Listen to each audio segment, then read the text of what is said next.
Hello बच्चों, नमस्कार। आज हम 11th फिजिक्स का चैप्टर फर्स्ट स्टार्ट कर रहे हैं। ये 11th फिजिक्स चैप्टर फर्स्ट की फर्स्ट क्लास है और यहाँ पे जैसे कि आप देख रहे हैं यहाँ पर चैप्टर 2 लिखा हुआ है। तो 2000 ये जो सत्र चल रहा है 2023 और 24, इसके लिए 11th फिजिक्स का चैप्टर फर्स्ट जो भौतिक वर्ल्ड फिजिकल वर्ल्ड था वो एनसीईआरटी से हटा दिया गया है। तो अब जो चैप्टर फर्स्ट है वो आपका ये हो जाएगा, मापन और मात्रक वाला जो है वो आपका चैप्टर फर्स्ट हो चुका है। तो chapter first measurement and units, मापन और मात्रक या मात्रक एवं मापन इसको बोल सकते हैं। जो फर्स्ट पुरानी एनसीईआरटी के हिसाब से जो फर्स्ट चैप्टर था आपका भौतिक वर्ल्ड फिजिकल वर्ल्ड, जिसमें बेसिक नॉलेज था, वो हटा दिया गया है अब एनसीईआरटी 2023-24 के सिलेबस से, और अब वो हमेशा के लिए हट गया है। तो जो पहला चैप्टर आपका है 11th फिजिक्स के लिए, अब वो chapter first measure and units यानी मापन और मात्रक हो चुका है। तो ये चैप्टर फर्स्ट की फर्स्ट क्लास है। वैसे मैंने आपको जो फिजिकल वर्ल्ड जो फर्स्ट चैप्टर पुराने एनसीईआरटी के हिसाब से था वो भी वीडियो डाला हुआ है, ताकि इसलिए डाला हुआ है क्योंकि वो बहुत ही बेसिक है, जिससे हमको जानने मिलता है कि फिजिक्स क्या होती है, फिजिक्स के पिता कौन है, फिजिक्स को हम कैसे अध्ययन करते हैं, कितनी शाखाएं उसके बारे में है, विज्ञान की और कौन कौन शाखाएं, ऐसा कुछ उसको बेसिक जो है हमको देखने पढ़ने समझने मिल जाता है। इसलिए मैंने वो वीडियो डाला हुआ है, तो आप उसको भी देख लीजिएगा। और ये जो है फर्स्ट जो है क्लास है चैप्टर फर्स्ट का, इसको हम 2 से 3 क्लास में बांटेंगे। 3 क्लास में बांट करके पढ़ेंगे भी। पूरे अध्याय को एक वीडियो में लाना बहुत बड़ा वीडियो हो जाएगा, तो इसलिए इसको हम 3 वीडियो में 3 पार्ट में बांटेंगे पूरे चैप्टर को। और बहुत ही इंपॉर्टेंट चैप्टर है, फिजिक्स का सबसे मेन चैप्टर है 11th फिजिक्स का, क्योंकि 11th फिजिक्स स्टार्ट होता है फिजिक्स आप लोगों के लिए। तो ये बहुत ही मेन चैप्टर है। आपको बता दूं कि 11th फिजिक्स के लिए जो सबसे महत्वपूर्ण चीज होती है वो होती है भौतिक राशियां, और भौतिक राशियों का मापन और उनका मात्रक जो है वो बहुत ही महत्वपूर्ण चीज होती है। तो ये पहला चैप्टर है आप लोगों के लिए, मेजरमेंट एंड मापन। तो आज की क्लास में अपन इसको स्टार्ट करते हैं, फर्स्ट चैप्टर फर्स्ट क्लास।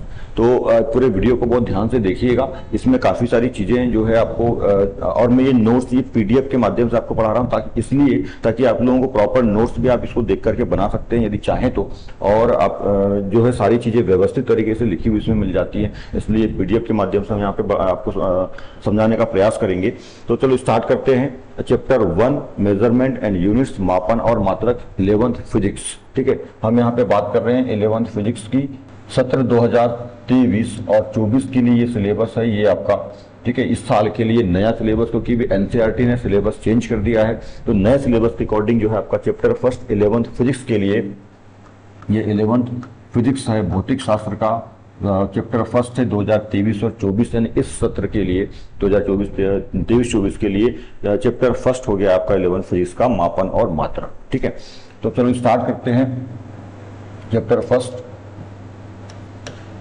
मापन एवं मात्रक। तो सबसे पहले हम बात करते हैं कि भौतिकी में हम भौतिक क्या होता है, सबसे पहले बात करते हैं। तो भौतिकी में यानी भौतिक में हम द्रव्य और ऊर्जा तथा उनकी पारस्परिक क्रियाओं का अध्ययन करते हैं। ये बात आप जानते हैं। फिजिक्स में हम क्या पढ़ते हैं, फिजिक्स में हम किन चीजों का अध्ययन करते हैं, तो फिजिक्स में हम द्रव्य और उनकी ऊर्जा, पदार्थ और उनकी ऊर्जाओं का अध्ययन करते हैं। ठीक है, बाकी नेक्स्ट चीज देखें, जैसे जो भी आपके एनसीईआरटी के सिलेबस में जो भी कुछ जानकारी है वो सारी यहाँ पे मैंने दिया हुआ है। केवल मतलब स्कूल लेवल यानी बोर्ड लेवल के हिसाब से नहीं, कुछ आपको जो है यहाँ पर जो जानकारी है वो बेसिक जानकारी भी दी हुई है, जो कि आपको एनसीईआरटी या आगे जेईई या नीट वगैरह की तैयारी में भी सपोर्ट करेगा, मदद मिलेगी। 5 ज्ञानेंद्रियां होती है, जैसे कि आप जानते हैं 5 ज्ञानेंद्रियां, 5 तत्व होते हैं, उसी प्रकार से पंच तत्व की जैसे होते हैं 5, उसी प्रकार से 5 ज्ञानेंद्रियां भी होती है। और 5 ज्ञानेंद्रियां कौन है जो हमें ज्ञान कराती हैं, वो इंद्रियां 5 इंद्रियां कहलाती है, 5 ज्ञानेंद्रियां कहलाती है। वो कौन कौन है, तो वो होती है 1 नंबर कान, 2 नंबर आंख, 3 नंबर नाक, चौथा त्वचा और 5वां जीभ। तो ये 5 ज्ञानेंद्रियां होती है। जिस तरह से 5 तत्व होते हैं, पृथ्वी, आकाश और उसके बीच में 3 और तत्व, और वो कौन कौन से हैं, तो जल है, वायु और अग्नि, ऐसे 5 तत्व होते हैं। उसी प्रकार से 5 ज्ञानेंद्रियां भी होती हैं। तो 5 ज्ञानेंद्रियां जो कि यहाँ पे आपने देखा कौन कौन है, कान, आंख, नाक, त्वचा, जीभ, 5 ज्ञानेंद्रियां होती है। से हम भौतिक राशियों का केवल तुलनात्मक अध्ययन ही कर सकते हैं। सही परिमाण प्राप्त करने के लिए हमें उस राशि के मापन की आवश्यकता होती है। मापन के लिए मात्रकों की आवश्यकता होती है। ठीक है, यहाँ पे ध्यान रखिएगा। हम जो है भौतिक राशियों का इन 5 ज्ञानेंद्रियों के द्वारा मतलब कोई तुलनात्मक अध्ययन तो कर सकते हैं, पर उनका सही परिणाम या सही जानकारी उनसे प्राप्त नहीं हो पाती है। ज्ञानेंद्रियों के द्वारा भौतिक राशियों की सही जानकारी प्राप्त नहीं हो पाती है। सही जानकारी को प्राप्त करने के लिए हमको उन भौतिक राशियों का मापन करना पड़ता है। तो भौतिक राशियां क्या है यहाँ पे देखेंगे, क्योंकि फिजिक्स की सबसे मेन जड़ मुख्य चीज जो होती है वो भौतिक राशियां ही है। फिजिक्स की जो मेन चीज है वो भौतिक राशियां ही होती है। तो भौतिक राशियां, ठीक है, भौतिक राशियां क्या होती समझे, वह राशि जिसकी माप की जा सके अर्थात जिसका मापन, ठीक है, मेजरमेंट किया जा सके, भौतिक राशियां कहलाती है। वह राशियां जिनकी माप संभव है, माप कर सकते हैं, अर्थात जिनका मापन कर सकते हैं, ऐसी राशियों को भौतिक राशियां कहते हैं। मापन जो है विज्ञान की जड़ है, ध्यान रखिए, मापन जो है विज्ञान की जड़ है। Measurement is the root of science. जो मेजरमेंट है, मापन है, विज्ञान की बिल्कुल जड़ है। ये बात मैंने पहले कह दिया कि फिजिक्स में हम भौतिक राशियों का, उसके मापन और मात्रकों का ही अध्ययन करते हैं। ठीक है, जो भौतिक राशियां है वो क्या होती है, फिजिक्स की मेन जड़ होती है। अब मापन क्या है, तो मापन को समझेंगे कि मापन क्या होता है। देखिए यहाँ पे आप इसका नोट्स बना सकते हैं प्रॉपर इस तरह से वीडियो को स्किप करके। और एक बात और, हमारा एप्लीकेशन है गूगल प्ले स्टोर पर, ओम पटलेश्वर लक्ष्य कोचिंग के नाम से, उस पर ये पीडीएफ आपको फ्री डाउनलोड मिल जाएगा। वहां पे स्टडी मटेरियल में जाएंगे आप सेक्शन में तो डाउनलोड मिल जाएगा, वहां से आप इसको डाउनलोड करके अपनी नोट्स तैयार कर सकते हैं या वीडियो से भी तैयार कर सकते हैं। ठीक है, तो मापन क्या है, किसी भौतिक राशि का एक ज्ञात नियत मानक राशि से तुलना करना मापन कहलाता है। किसी भी भौतिक राशि को किसी भी ज्ञात नियत राशि से तुलना करना मापन कहलाता है। जैसे कि आप लोगों को मालूम है, जैसे हम मान लीजिए किसी किराने की दुकान में जाते हैं, परचून की दुकान में जाते हैं, या मान लीजिए आप सब्जी मार्केट में जाते हैं, तो वहां पर यदि आपको 1 किलो मान लीजिए प्याज खरीदना है तो आप क्या करते हैं, वहां पे तराजू जो होता है उसके हाथ पर लिटा नहीं काटे रहते हैं, पर मान लीजिए कि तराजू है तो तराजू के एक पल्ले पर 1 किलो का बाट रहता है, दूसरे किलो पर 1 किलो जो पदार्थ है, प्याज अपन जो भी सामान खरीद रहे वो सामान होता है। मतलब 1 किलो बाट की तुलना में वो हमको सामान देता है। तो यही भौतिक राशियों का मापन है। वही चीज यहाँ पर है, किसी भौतिक राशि का एक ज्ञात नियत राशि, पहले से वो बाट जो है वो उसका जो वजन है, वेट है, वो पहले से ज्ञात है, नियत है, ठीक है, स्थिर है, इसको बदला जा सकता, उस राशि से तुलना करना मापन कहलाता है। ठीक है, तो ये ध्यान रखिएगा मापन क्या होता है। अब बात करते हैं कि मात्रक क्या होता है। ठीक है, मात्रक एक नियत परिमाण की वह राशि जिसकी सहायता से उसी प्रकार की अन्य भौतिक राशियों का मापन किया जा सकता है, मात्रक कहलाता है। ठीक है, एक बार फिर समझेंगे, एक नियत परिमाण की वह राशि जिसकी सहायता से उसी प्रकार की अन्य भौतिक राशियों का मापन किया जाता है, मात्रक कहलाते हैं। ठीक है, ये मात्रक होते हैं। तो मापन और मात्रक दो बहुत ही महत्वपूर्ण चीज है फिजिक्स की दृष्टि से, ठीक है, और बेसिक की दृष्टि से। आगे चलें तो देखिए, किसी भी भौतिक राशि की माप को व्यक्त करने के लिए निम्न 2 बातें होनी चाहिए। कोई भी भौतिक राशि उसकी माप को व्यक्त करना, उसके परिमाण को व्यक्त करना है तो 2 बातें होनी चाहिए। पहला संख्यात्मक मान और दूसरा मात्रक। संख्यात्मक मान और मात्रक। ठीक है, देखिए यहाँ पे एग्जाम्पल के माध्यम से समझने का इसको प्रयास करते हैं। ठीक है, किसी वस्तु का द्रव्यमान, मान लो एग्जाम्पल, किसी वस्तु का जो द्रव्यमान है वो 4 kg है, 4 किलोग्राम है। तो 4 किलोग्राम का मतलब ये हुआ कि 4 ये लिखा हुआ, kg यहाँ पे लिखा हुआ है। तो 2 चीजों की आवश्यकता पड़ती है, पहला संख्यात्मक मान की आवश्यकता पड़ती है और दूसरा ये मात्रक है, ये मात्रक की आवश्यकता पड़ती है। 2 चीजों की आवश्यकता पड़ती है। जब भी हम किसी भी वस्तु को या भौतिक राशि को दर्शाते हैं तो वहां पे 2 बातों की आवश्यकता होती है, पहला संख्यात्मक मान और दूसरा मात्रक। यहाँ पे एक बात का और ध्यान रखना है, यदि मात्रक जितना बड़ा रहेगा संख्यात्मक मान उतना छोटा यानी कम रहेगा, और संख्यात्मक मान बड़ा रहेगा तो मात्रक उतना छोटा रहेगा। इस बात को यहाँ पे समझे, एक नोट भी यहाँ पे देखने मिल जाएगा। किसी भी भौतिक राशि का संख्यात्मक मान n, संख्यात्मक मान को हम यहाँ पे n मान ले रहे हैं, नंबर मान ले रहे हैं उसको, नंबर 4 n, ठीक है, उसके मापन में प्रयुक्त मात्रक के परिमाण u यानी यूनिट के व्यतक्रमानुपाती होता है। व्यतक्रमानुपाती मतलब किसी भी राशि का संख्यात्मक मान जो है उसके मात्रक के परिमाण के व्यतक्रमानुपाती होता है। उसको हम सूत्र रूप में ऐसा लिख सकते हैं, n समानुपाती 1/u, n या समानुपाती बोलिए, व्यतक्रमानुपाती बोलिए, 1/u। तो ये जो ध्यान रखिएगा, ये सूत्र होता है, जो n है मतलब संख्यात्मक मान है, वो मात्रकों के परिमाण के कैसे होता है, व्यतक्रमानुपाती होता है। इसका मतलब ये हुआ कि यहाँ पे ध्यान रखिएगा, जो मात्रकों का परिमाण है वो जितना ज्यादा रहेगा उतना ही ये n का जो मान है कम रहेगा। यदि मात्रकों का परिमाण कैसा होगा, ज्यादा होगा तो इसका मान कम होगा, और यदि इसका मान घटाते हैं तो इसका मान कैसा होगा, बड़ा होगा। तो यहाँ पे आप इसको इस तरह से समझें। ठीक है, इस तरह से यहाँ समझते हैं अपन इसको। देखिए, मात्रक जितना छोटा होगा संख्यात्मक मान उतना ही बड़ा होगा तथा मात्रक जितना बड़ा होगा संख्यात्मक मान उतना ही छोटा होगा। एक एग्जांपल के माध्यम से आप समझें। देखिए जैसे यहाँ पे 4 kg लिखा हुआ है, ठीक है, तो 4 kg यहाँ पे लिखा है, अपन देख रहे हैं 4 kg मतलब हो गया 4 किलो। यदि कोई वस्तु का द्रव्यमान 4 किलो है, ठीक है, यहाँ पे देखिए 4 और ये kg है, तो यहाँ संख्यात्मक मान 4 है, ठीक है, और यहाँ पे जो मात्रक है वो किलोग्राम में। पर यदि मात्रक को छोटा कर दें, किलोग्राम है, मात्रक छोटा कर देते हैं, किलोग्राम को छोटा मात्रक, किलोग्राम को छोटा मात्रक का होता है, ग्राम होता है, वो कर देते हैं, तो देखिए यहाँ पे जो 4 था, यानी संख्यात्मक मान जो 4 है उसका मान यहाँ पे 4000 हो गया, क्योंकि 4000 बोलना पड़ेगा। 4 kg को हम 4000 ग्राम बोलेंगे। तो यहाँ पे देखिए ये मात्रक बड़ा था तो संख्यात्मक मान छोटा है, यहाँ पे मात्रक छोटा हो गया, संख्यात्मक मान कैसा हो गया, बड़ा हो गया, संख्यात्मक मान बड़ा हो गया। तो इस तरह से जो है, तो वही यहाँ पे नियम अपने सामने अभी देखा। अब नेक्स्ट बात करते हैं मूल एवं व्युत्पन्न राशि। तो मूल और व्युत्पन्न राशियां क्या होती है, ये बहुत ही महत्वपूर्ण है, जो कि परीक्षा की दृष्टि से भी, 11th में परीक्षा की दृष्टि से भी इंपॉर्टेंट होता है और बेसिक की दृष्टि से भी। तो मूल एवं व्युत्पन्न राशियां क्या होती है वो समझेंगे। राशियों को 2 भागों में बांट कर अध्ययन करते हैं, मूल राशि और व्युत्पन्न राशि। तो पहली राशि है मूल राशि, दूसरी राशि व्युत्पन्न राशि। मूल राशियां क्या होती है इसके बारे में हम यहाँ पे सबसे पहले समझते हैं, ठीक है।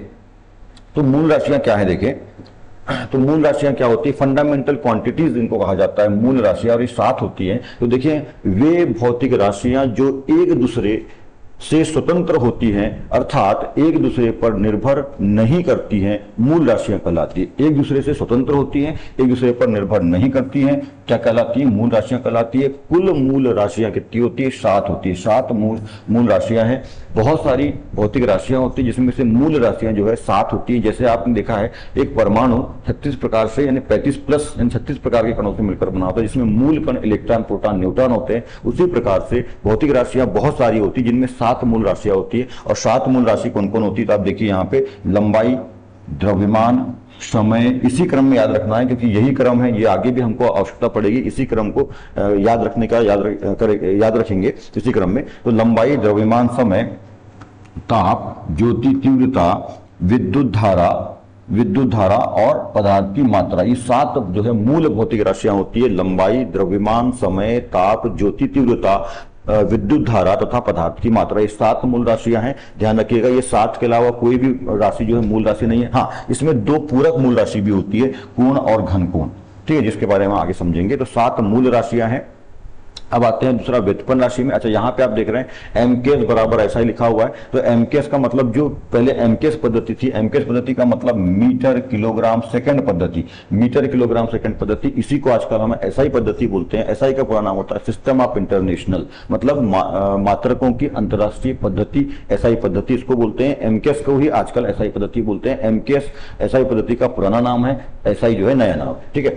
इन पद्धतियों के बारे में आगे अपन समझेंगे, अध्ययन करेंगे। अब दूसरी बात करते हैं व्युत्पन्न राशियां क्या होती है। अभी हमने मूल राशियां समझा। मूल राशियां कौन है, जो एक दूसरे पर आश्रित नहीं होती, निर्भर नहीं होती, अपने आप में स्वतंत्र होती हैं और एक पद में, है ना, एक पद या एक विमा में होती है, उसको मूल राशियां बोलते हैं। 7 होती है, आपने देखा। अब बात करते हैं व्युत्पन्न राशियां। तो व्युत्पन्न राशियां कौन होती है, जो मूल राशियों से मिलकर बनती है, उनको व्युत्पन्न राशियां बोलते हैं, ठीक है। वे भौतिक राशियां जो मूल राशियों के पदों में व्यक्त की जाती हैं, अर्थात एक दूसरे पर निर्भर नहीं होती हैं, व्युत्पन्न राशियां कहलाती हैं, ठीक है। मूल राशियों के पदों में व्यक्त करते हैं, या इसको अपन ऐसा ही बोल सकते हैं कि वे राशियां जो मूल राशियों से मिलकर बनती है उनको व्युत्पन्न राशि कहते हैं। मूल राशियों से मिलकर बनने वाली राशियों को व्युत्पन्न राशि। एग्जाम्पल देखिए, व्युत्पन्न राशियां बहुत सारी है, असीमित व्युत्पन्न राशियां हैं, और कुछ प्रमुख राशियों की एग्जाम्पल यहाँ पे आप देख लीजिए। क्षेत्रफल, आयतन, बल, दाब, चाल, कार्य, ठीक है, ऊर्जा, भार, घनत्व, वेग, विस्थापन आदि एक्सेट्रा, ये बहुत सारी राशियां, असीमित राशियां, कुछ एग्जांपल यहाँ पे दिए गए हैं। तो व्युत्पन्न राशि कौन होती है, नाम है व्युत्पन्न। व्युत्पन्न का मतलब किसी और से उत्पन्न, ठीक है। तो ये मूल राशियों से उत्पन्न होती है, मूल राशियों से मिलकर बनती है, इनको इसलिए इनको व्युत्पन्न राशियां कहा जाता है, ठीक है। एक नोट यहाँ पे देखेंगे, वे भौतिक राशियां जो 2 या 2 से अधिक मूल राशियों से मिलकर बनती है, व्युत्पन्न राशि कहलाती है। ऐसी भी हम एक परिभाषा इसकी बोल सकते हैं, ठीक है। अब मात्रक पद्धतियों की बात करते हैं। तो मात्रक पद्धतियां क्या होती है, मात्रक पद्धतियां जो है वो मुख्यतः 3 होती हैं। 3 प्रकार की मात्रक पद्धतियां हैं। वैसे 4 भी आप बोल सकते हैं, कुछ पुस्तकों में 4 भी बोलता है, और 4 कैसी होती है, जो एमकेएस है उसी को एसआई बोलते हैं। तो वो एमकेएस और एसआई को भी यदि आप काउंट करते हैं, इस तरह 4 होती है। तो मुख्यतः 3 होती है। मात्रकों की निम्न 3 पद्धतियां। सबसे पहली पद्धति है एमकेएस पद्धति, ठीक है। एमकेएस पद्धति, एमकेएस का पूरा नाम है मीटर किलोग्राम सेकंड, मीटर का m, किलोग्राम का k और सेकंड का s, तो MKS। तो MKS का पूरा नाम क्या हो गया? मीटर किलोग्राम सेकंड पद्धति। एक बात का यहाँ पे ध्यान रखेंगे, यहाँ पे तीन चीजें MKS में, तीन चीजें हैं। पहला है यहाँ पे लंबाई, सॉरी पहले द्रव्यमान आएगा, तो द्रव्यमान, लंबाई और समय, द्रव्यमान, लंबाई और समय। तो ये तीन चीजें यहां पर रखी गई हैं। तीन चीजों को मेन, क्योंकि मैंने जैसे पहले कहा था आप लोगों को, आप ध्यान में रखना है 7 मूल राशियों में ये तीन राशियों का क्रम ध्यान रखना है। शुरुआत में तीन राशि आएंगी, द्रव्यमान, लंबाई, समय, लंबाई, द्रव्यमान, समय। ये तीन प्रमुख राशियां हैं, इनका आगे भी बहुत महत्वपूर्ण काम है। अभी विमी विश्लेषण में जब अपन विमी सूत्र बनाना सीखेंगे तब वहां पर, तो ये तीन राशियां क्रम, इसलिए मैंने पहले कहा था कि क्रम याद रखिए, क्रम से याद रखिएगा इसको। तो MKS पद्धति यानी मीटर किलोग्राम सेकेंड प्रणाली या पद्धति, ठीक है, यहाँ पे ध्यान रखिए। तो क्या होती है ये समझेंगे। इस पद्धति में लंबाई का मात्रक मीटर, लंबाई का मात्रक मीटर, द्रव्यमान का मात्रक किलोग्राम और समय का मात्रक सेकेंड रखते हैं, ठीक है। तो यहाँ पे तीन चीजें हो गई। सबसे पहले कौन आ गया? द्रव्यमान आ गया। देखो इस पद्धति में लंबाई का मात्रक, लंबाई को पहले रखें, मीटर पहले है, ठीक है। अच्छा यहाँ पे क्रम भी मैं इस क्रम को ऐसा कर लेता हूं, इस क्रम में लंबाई को पहले रखते हैं क्योंकि लंबाई ही पहले है। लंबाई, फिर आएगा द्रव्यमान और फिर आएगा समय। लंबाई, द्रव्यमान, समय, ठीक है। तो लंबाई का मात्रक मीटर, द्रव्यमान का मात्रक किलोग्राम और समय का मात्रक सेकंड है। मीटर, किलोग्राम, सेकंड, MKS पद्धति, ठीक है। इसी पद्धति को आजकल हम बोलते हैं SI पद्धति, ठीक है। MKS ना बोल करके SI, देखो यहाँ पे लिखा भी है, आजकल MKS पद्धति को ही SI पद्धति कहा जाता है। SI का पूरा नाम है अंतरराष्ट्रीय मानक पद्धति, सिस्टम ऑफ इंटरनेशनल कहते हैं इसको। तो MKS को ऐसा ही बोलते हैं। तो MKS और SI को यदि आप दो काउंट करते हैं तो इस तरह से चार पद्धतियां हो जाती है। और क्योंकि अब MKS को ही ऐसा ही बोलते हैं तो आपको दो बार ना काउंट करके एक ही बार काउंट करते, इस तरह से तीन पद्धति होती है, ठीक है। तो पहली तो हो गई आपकी MKS पद्धति, जिसको SI पद्धति बोलते हैं आज, ठीक है। अब दूसरी बात करते हैं कौन सी पद्धति है? CGS पद्धति। इसका भी बहुत प्रयोग हम अपने अध्ययन में करते हैं। CGS पद्धति, CGS पद्धति क्या होती है? तो ध्यान रखेंगे, C का मतलब सेंटीमीटर और G का मतलब है ग्राम और S का मतलब है सेकंड। तो सेंटीमीटर ग्राम सेकंड पद्धति, पूरा नाम क्या है? सेंटीमीटर ग्राम सेकंड पद्धति। सेंटीमीटर C4 सेंटीमीटर, G4 ग्राम और S4 सेकंड पद्धति ये होती है। तो ये जो SI पद्धति है, ऊपर में जो हमने MKS ने SI पद्धति पढ़ी, उसी का ये छोटा रूप है, छोटी मात्रकों का की जो पद्धति है। देखो वहां पे ऊपर में हमने जो है मीटर का मात्रक क्या रखे थे, सॉरी लंबाई का मात्रक मीटर रखे थे, यहाँ पे सेंटीमीटर है। ऊपर द्रव्यमान का मात्रक किलोग्राम लिया था, यहाँ पे ग्राम है। सेकंड जो है समय का मात्रक जो है सेकंड, वो नहीं बदलता है। तीनों पद्धति में समय का मात्रक सेकंड ही रहता है, सेकंड नहीं बदलता, समय का मात्रक नहीं बदलता है, बाकी लंबाई और द्रव्यमान का मात्रक बदलता है, ठीक है। तो क्या होती है समझे, इस पद्धति में लंबाई का मात्रक सेंटीमीटर, द्रव्यमान का मात्रक ग्राम और समय का मात्रक जो है सेकंड रहता है। समय का मात्रक नहीं बदलता है यहां पर, ठीक है। ध्यान रखिएगा, CGS पद्धति में MKS पद्धति की तुलना में, SI पद्धति की तुलना में CGS पद्धति में जो है लंबाई का मात्रक वहां किलोमीटर था, यहाँ पे सेंटीमीटर हो गया, वहां किलोग्राम था, यहाँ ग्राम हो गया। पर सेकंड जो है समय का मात्रक सेकंड ही रहेगा, वो छोटा बड़ा नहीं होता। उसको मिनट करेंगे या पल्स करेंगे या जो भी है, छोटा बड़ा मात्रक नहीं होता, सेकंड ही रहता है। तो ये हो गई दूसरी CGS पद्धति और इसका भी प्रयोग हमारे यहाँ पे होता है, हमारे अध्ययन में होता है, ठीक है। हाँ, कुछ बातें यहाँ पे ध्यान रख लीजिए। ये पढ़ाते पढ़ाते हम बच्चों को ऑफलाइन, ये ऑफलाइन क्लास के बच्चों की नोट्स है। मैं ये नोट्स इसलिए पढ़ा रहा हूँ क्योंकि यहाँ पे अपना टाइम बचता है चीजों को, और पारिभाषिक रूप में सब परिभाषाएं भी सब व्यवस्थित मिल जाती है, जिससे आप लोगों को समझ में बेहतर तरीके से आएगा। ये नोट्स बनाना चाहते हैं, कुछ चीजों को नोट करना चाहते हैं तो आप आसानी से नोट कर सकते हैं। इसलिए मैं ऐसे PDF के माध्यम से आप लोगों को पढ़ाने का प्रयास कर रहा हूँ ताकि ज्यादा अच्छे समझ में आ सके। और आप कुछ नोट करना चाहते हैं तो कर सकते हैं। तो यहाँ पे देखिए, यहाँ पे कुछ महत्वपूर्ण बातें हैं जो आपको ध्यान रखनी है। तो 1 मिलियन बराबर कितना होता है? मिलियन, बिलियन, ट्रिलियन बहुत इस्तेमाल होता है शब्द आजकल। एक ट्रिलियन भी यहाँ पे एक शब्द जोड़ लेंगे, ट्रिलियन, ठीक है, ट्रिलियन।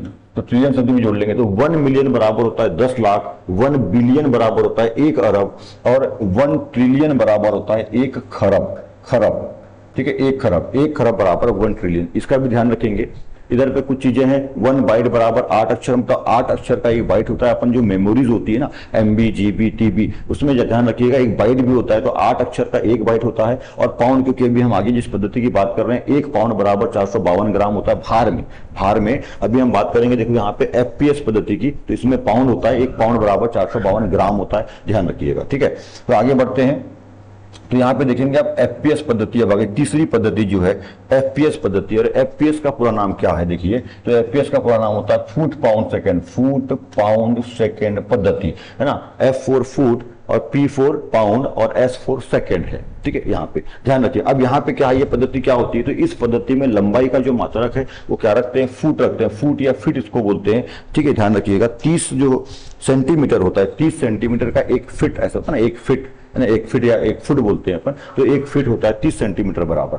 तो लंबाई का मात्रक फीट, द्रव्यमान का मात्रक पाउंड। यहाँ इस पाउंड की हम बात करें तो ऊपर में जो लिखा अपन ने, एक पाउंड बराबर लगभग 452 ग्राम वजन, द्रव्यमान की बात है। ठीक है, यहाँ पे ध्यान रखिए, एक पाउंड, एक पाउंड जो होता है वो मुद्रा भी होती है, पर यहाँ पे पाउंड मतलब जो है द्रव्यमान है। तो द्रव्यमान का जो मात्रक है पाउंड होता है। ये हमारे यहाँ नहीं चलता है, यूरोपियन कंट्रीज में चलता है पाउंड, वहां पे पाउंड में नापते हैं चीजों को। ठीक है, हमारे यहाँ तो किलो में नापते हैं, ठीक है, इंडिया के अंदर, पर वहां पे पाउंड में नापते हैं। तो द्रव्यमान का मात्रक पाउंड है, समय का जो मात्रक है वो सेकंड है। समय का मात्रक नहीं बदलेगा, तीनों पद्धतियों में जो समय का मात्रक है वो सेकंड ही रहता है, इस बात का ध्यान रखिएगा। ठीक है, तो एफपीएस पद्धति मतलब फुट पाउंड सेकंड पद्धति। तो इस तरह से मात्रक की 3 पद्धति है।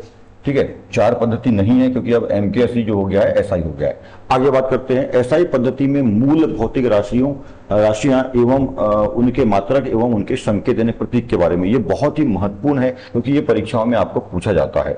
ठीक है, 7 राशियों के बारे में, 7 राशियों का एक चार्ट आपको पूछता है कि मूल 7 राशियां कौन कौन सी हैं, उनके एसआई मात्रक क्या हैं और मात्रकों के संकेत क्या है, ये पूछता है। ठीक है, तो यहाँ बहुत ध्यान समझिएगा। जो है भौतिक राशियां, मूल भौतिक राशि यहाँ पे दी है 7। लंबाई का जो संकेत है, प्रतीक यानी संकेत का मतलब प्रतीक, लंबाई का प्रतीक L होता है, द्रव्यमान का प्रतीक M होता है, ये स्मॉल m भी होता है, और कभी कभी आवश्यकता पड़ने पर कैपिटल M भी इसको मानते हैं। समय का मात्रा संकेत जो है वो T होता है, ताप का संकेत थीटा होता है, ज्योति तीव्रता का कोई संकेत नहीं होता है। विद्युत धारा का जो संकेत है वो I होता है, कैपिटल I। विद्युत धारा का संकेत क्या है, कैपिटल I है। पदार्थ की मात्रा का कोई संकेत प्रतीक नहीं होता है। तो ये 7 राशियां हैं, इनके मात्रकों, एसआई मात्रकों की बात करते हैं, क्योंकि मेन जो है वो एसआई मात्रक है, एसआई मात्रक ही चलता है मेन। वैसे व्यवहारिक मात्रक भी होते हैं, जो मैं आपको समय समय पर जहां जहां भी आएंगे बताते जाऊंगा। तो एसआई मात्रक मेन होते हैं। तो लंबाई का एसआई मात्रक मीटर है, जिसका संकेत होता है स्मॉल m। ध्यान रखेंगे, स्मॉल m, कैपिटल M नहीं, स्मॉल m। ठीक है, द्रव्यमान का जो मात्रक है किलोग्राम होता है, पूरा नाम है किलोग्राम, किग्रा भी इसको शॉर्ट में बोलते हैं। इसका जो संकेत है वो क्या होता है, केजी, स्मॉल केजी। ठीक है, स्मॉल केजी।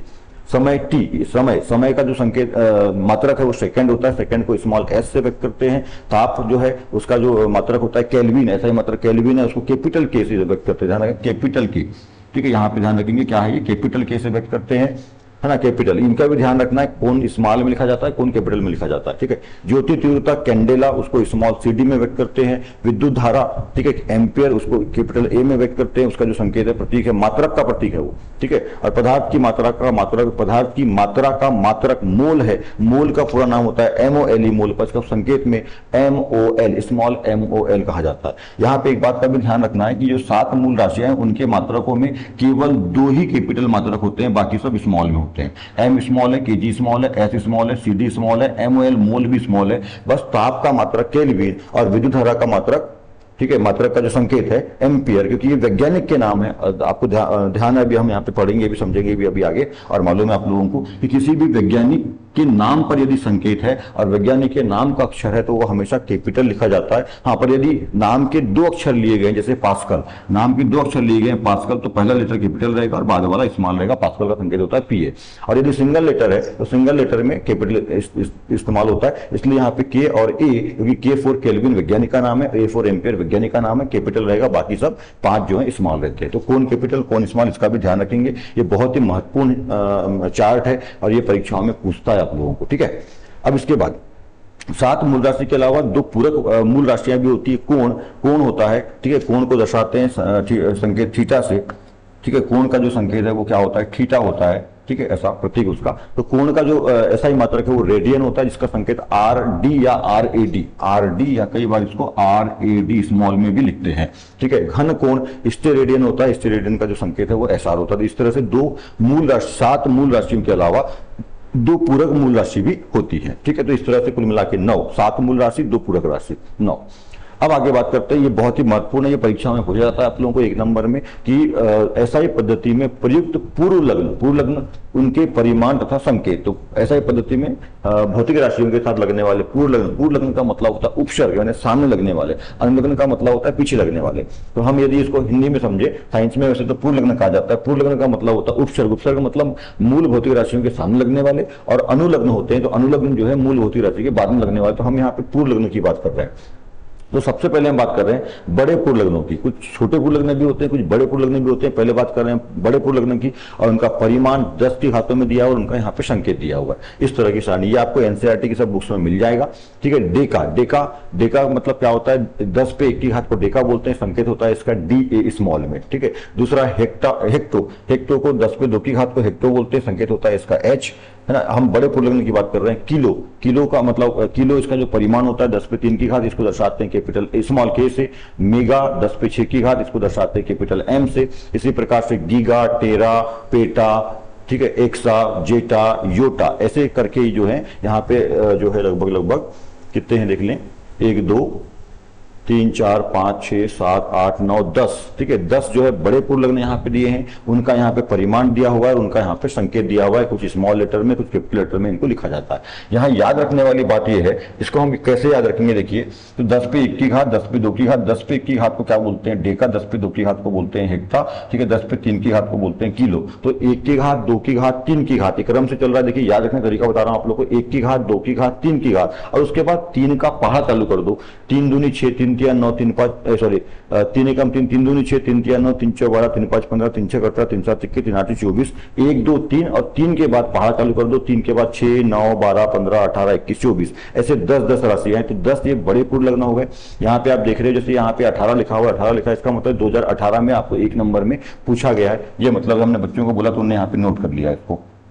अब ये तो हमने देखे अभी बड़े पूर्ण लग्न, अब देखते हैं छोटे पूर्ण लग्न। तो छोटे पूर्ण लग्न कौन कौन है देखिए, तो वही है, बस वही संख्या है सब कुछ, बस क्या लग जाएगा, माइनस लग जाएगा। 10 पे माइनस 1 की घात, 10 पे माइनस 2 की घात, 3 की घात, 4 6 की, 9 की, 12 15 18 21 24 पर माइनस में घाते रहेंगे। ऊपर जो घाते थी वो धनात्मक थी, नीचे की जो घाते ऋणात्मक है। और ये देखो ये चारों, ठीक है, ये 4 जो है ये 18 में पूछे गए थे। तो देखते हैं हम यहाँ पे, तो 10 पे माइनस 1 की घात को बोलते हैं, ये छोटे मात्रा के डेशी, डेशी बोलते हैं। डेशी को दर्शाते हैं स्मॉल d से। फिर होता है सेंटी, सेंटी होता है 10 पे माइनस 2 की घात, इसको दर्शाते हैं स्मॉल c से। ठीक है। दूसरी प्रकार से मिली होता है 10 पे माइनस 3 की घात, 18 में पूछा गया था, स्मॉल m से दर्शाते हैं इसको। उसी प्रकार से माइक्रो, नैनो, पिको, फेंटो, एटो, जेप्टो और योएटो, ठीक है, योएटो, इस तरह से जो है ये छोटे मात्रक हैं। तो मूल राशियों में लगने वाले बड़े पूर्ण लग्न और छोटे पूर्ण लग्न की चार्ट अपन यहाँ पे देखा, ये बुक में भी आप लोगों को मिल जाएगा।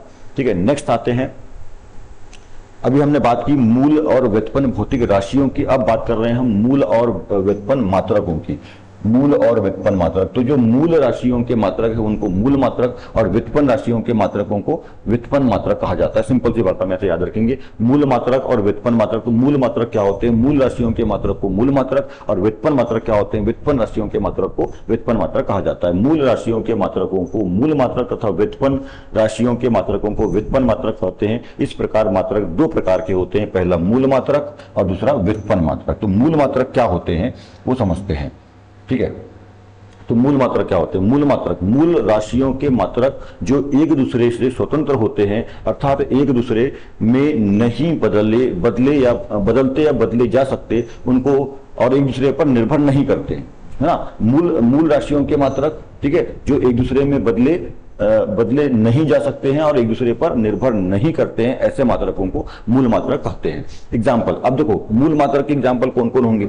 ठीक है। तो मूल जो 7 राशियां हैं, 7 मूल राशियां हैं, 7 मूल राशियों के मात्रकों को ही 7 मूल मात्रक कहेंगे। तो देखो मीटर जो है, इसमें कौन कौन, लंबाई का मात्रक मीटर, ठीक है, यहाँ पे, अच्छा 1 मिनट, लंबाई का मात्रक मीटर, द्रव्यमान का मात्रक किलोग्राम, ठीक है, यहाँ पे ताप का मात्रक हो गया सेकेंड, यहाँ पे सॉरी समय का मात्रक सेकेंड, ताप का मात्रक केल्विन, उसके बाद ज्योति तीव्रता का मात्रक कैंडेला 5वां आ जाएगा। ठीक है। उसके बाद विद्युत धारा का मात्रक जो है 6वां एम्पियर, और मूल जो है पदार्थ की मात्रा का मात्रक है। तो इस तरह से ये 7 मात्रक है, 7 राशियों के 7 मूल राशियों के मात्रकों को ही क्या बोलते हैं, मूल मात्रक कहा जाता है। जो मूल राशियां हैं उनके मात्रक कर लीजिए बस। तो metre, kilogram, second, kelvin, candela, ampere और मूल। इसको अपन संकेत में भी, यहाँ संकेत भी है, small m capital kg, sorry small kg, small s capital K, ठीक है, candela CD small CD, ampere का कैपिटल A और मोल M और L मोल। ठीक है। तो यहाँ पे मैंने बता दिया आपको इसके पहले भी कि 2 ही कैपिटल रहेंगे, कैपिटल K और कैपिटल A। मतलब जो केल्विन है उसका संकेत कैपिटल रहेगा K और एम्पियर का कैपिटल A रहेगा, बाकी सब स्मॉल में रहेंगे। और क्यों रहेंगे आपने देखा, क्योंकि ये वैज्ञानिक के नाम है, और वैज्ञानिक के नाम यदि कोई संकेत है, संकेत वैज्ञानिक के नाम पर है, तो वो कैपिटल लेटर में रहते हैं। नेक्स्ट बात करते हैं दूसरा, व्युत्पन्न मात्रक क्या होते हैं। तो व्युत्पन्न राशियों के मात्रकों को व्युत्पन्न मात्रक कहा जाता है। व्युत्पन्न राशियों के मात्रक जो एक दूसरे से स्वतंत्र नहीं होते हैं और मूल मात्रकों से ही प्राप्त किए जाते हैं, व्युत्पन्न मात्रक कहलाते हैं। एक दूसरे से स्वतंत्र नहीं होते, एक दूसरे पर आश्रित रहते हैं, निर्भर रहते हैं और ये एक दूसरे से प्राप्त किए जाते हैं, मतलब मूल राशियों से मिलकर बनते हैं, मूल मात्रकों से मिलकर बनते हैं, व्युत्पन्न मात्रक कहलाते हैं। कौन कौन होते हैं, यहाँ पे देखिए मीटर स्क्वायर, मीटर क्यूब, यहाँ पे ये न्यूटन है, ये जूल है, पास्कल है, मीटर प्रति सेकंड स्क्वायर, ठीक है। ऐसे बहुत सारे होते हैं, एक्सेट्रा, ऐसे बहुत सारे मात्रक होते हैं, क्योंकि जो मूल व्युत्पन्न राशियां होती हैं वो असीमित हैं, बहुत सारी होती हैं, तो उनके मात्रक जो है वो व्युत्पन्न मात्रक कहलाते हैं। यहाँ पे ये जो है मीटर स्क्वायर, ये क्षेत्रफल का मात्रक है, यहाँ पे ये आयतन का मात्रक है, ये न्यूटन या भार का मात्रक होता है, तो सॉरी न्यूटन जो है वो बल या भार का मात्रक होता है। यहाँ पे जूल जो है वो कार्य या ऊर्जा का मात्रक है, सामान्य दाब का मात्रक पास्कल है, यहाँ पे ये वेग का मात्रक है, यहाँ पे त्वरण का मात्रक है। इस तरह से और भी बहुत सारे मात्रक इसमें ले सकते हैं। तो एग्जाम्पल के तौर पर ये मात्रक हो गए, इन मात्रकों को व्युत्पन्न मात्रक कहते हैं। अब हम बात करते हैं मूल तथा व्युत्पन्न मात्रकों में अंतर। तो मूल मात्रक और व्युत्पन्न मात्रक में क्या अंतर होते हैं, इसको यहाँ पे समझेंगे। ये प्रश्न आप लोगों को 2 से 3 नंबर में परीक्षा में, बोर्ड परीक्षा में पूछ सकता है, ठीक है। तो मूल मात्रक वे ये परस्पर स्वतंत्र होते हैं और व्युत्पन्न मात्रक ये परस्पर स्वतंत्र नहीं होते हैं, बल्कि मूल मात्रकों के पदों में व्यक्त किए जाते हैं। पहला अंतर। दूसरा, इन्हें स्वतंत्र रूप से परिभाषित किया जा सकता है, इन्हें केवल मूल मात्रकों की सहायता से ही परिभाषित किया जा सकता है, ठीक है। तीसरा पॉइंट, एसआई पद्धति में मूल मात्रकों की संख्या 7 है, जबकि व्युत्पन्न मात्रकों की संख्या असीमित है। व्युत्पन्न मात्रक कैसे होते हैं, असीमित होते हैं, बहुत सारे होते हैं। इसमें हम चौथा पॉइंट एग्जाम्पल भी ले सकते हैं, मूल मात्रक कौन कौन से हैं। तो मूल मात्रक जो है मीटर है, किलोग्राम है, सेकंड है, केल्विन है, यहाँ 4 ही लिखे हैं, आगे चाहे तो आप और भी जोड़ सकते हैं। इसमें तो कौन कौन से होते हैं, कैंडेला होता है, ठीक है, एम्पियर होता है और मोल होता है। सातों के नाम यहाँ पे आप लिख सकते हैं, मीटर, किलोग्राम, सेकंड, ठीक है। मीटर जो है लंबाई का मात्रक है, किलोग्राम द्रव्यमान का, ये है सेकंड जो है समय का, केल्विन जो है ताप का, ये ज्योति तीव्रता, कैंडेला जो है वो ज्योति तीव्रता का, एम्पियर जो है वो विद्युत धारा का, और मोल जो है पदार्थ की मात्रा का। सातों के नाम यहाँ पे लिख सकते हैं। उसी प्रकार से यहाँ पे देखें तो यहाँ तो बहुत सारे हैं, तो कोई भी 3-4 यहाँ पे ले लीजिए। Metre square, metre cube, newton, joule, ठीक है। ये मीटर स्क्वायर जो है क्षेत्रफल का, ये है आयतन का, ये है बल या भार का, और ये जूल जो है वो कार्य या ऊर्जा का मात्रक होता है, ठीक है। तो इस तरह से इसका अंतर आप देख सकते हैं।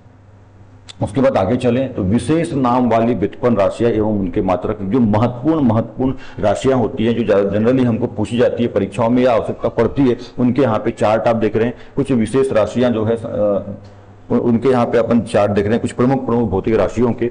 तो भौतिक राशियां मूल मात्रकों के पदों में व्युत्पन्न मात्रक और विशिष्ट नाम या प्रतीक उनका जो है वो यहाँ पे मिल जाएगा आपको। तो सबसे पहले हम बात करते हैं बल, क्योंकि बल सबसे महत्वपूर्ण भौतिक राशि, जैसे मैंने कहा कि फिजिक्स में सबसे महत्वपूर्ण यदि कोई चीज होती है तो वो होती है भौतिक राशि, और भौतिक राशियों में सबसे महत्वपूर्ण भौतिक राशि होती है बल, ठीक है। तो क्योंकि और ये बल जो है, ये बल वाले बाबा कहते हैं न्यूटन जी को, ठीक है, क्योंकि न्यूटन जी का जो सबसे प्रमुख कार्य था, मतलब ज्यादातर जो उन्होंने कार्य किया वो बल के ऊपर कार्य किया, सारे नियम ज्यादातर जो है बल के लिए दिया उन्होंने, ठीक है। तो प्रमुख भौतिक राशि बल है। तो बल के बारे में बात करते हैं। तो बल को हम जो है व्युत्पन्न, क्योंकि बल एक व्युत्पन्न राशि है तो उसको मूल राशि के पदों में यहाँ पे व्यक्त कर लेते हैं। इसका अपन मात्रक क्या होता है देखें तो किलोग्राम मीटर पर सेकंड स्क्वायर का मात्रक होता है, जिसको न्यूटन कहा जाता है। और न्यूटन का जो संकेत होता है, प्रतीक होता है, वो कैपिटल एन होता है। मैंने पहले ही कहा, यदि किसी वैज्ञानिक का नाम, यदि संकेत किसी वैज्ञानिक के नाम पर है और यदि फर्स्ट 1 लीटर में लिखा जा रहा है तो वो कैसा रहेगा, कैपिटल रहेगा। यदि 2 लीटर में लिखा जा रहा है तो वो कैसा रहेगा, फर्स्ट वाला कैपिटल, बाद वाला स्मॉल रहेगा। अब यहाँ पे समझेंगे, ठीक है।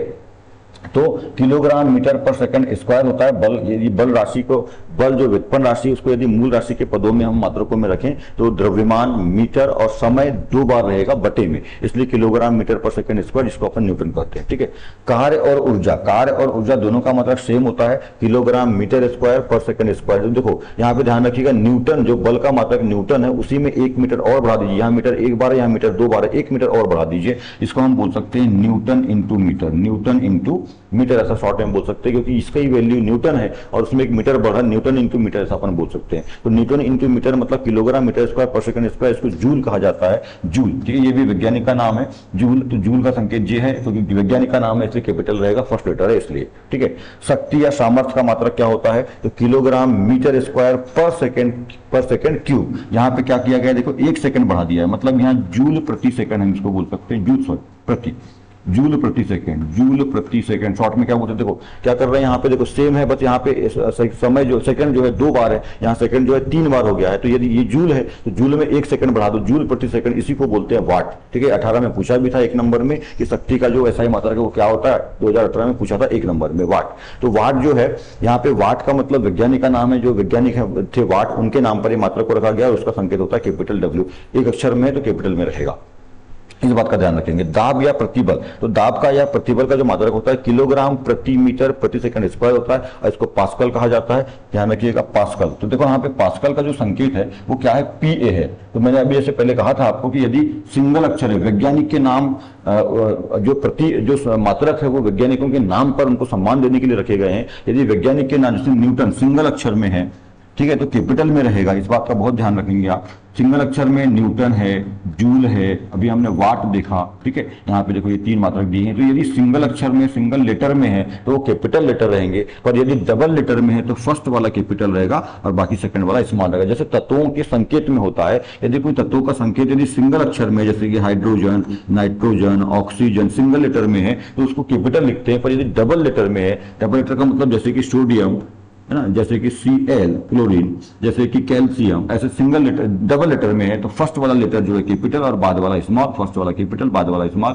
इस तरह से लिखा जाता है। सेम ऐसा ही यहाँ पर भी मात्रकों के साथ भी होता है, इस बात का ध्यान रखेंगे। ठीक है, नेक्स्ट में चलते हैं।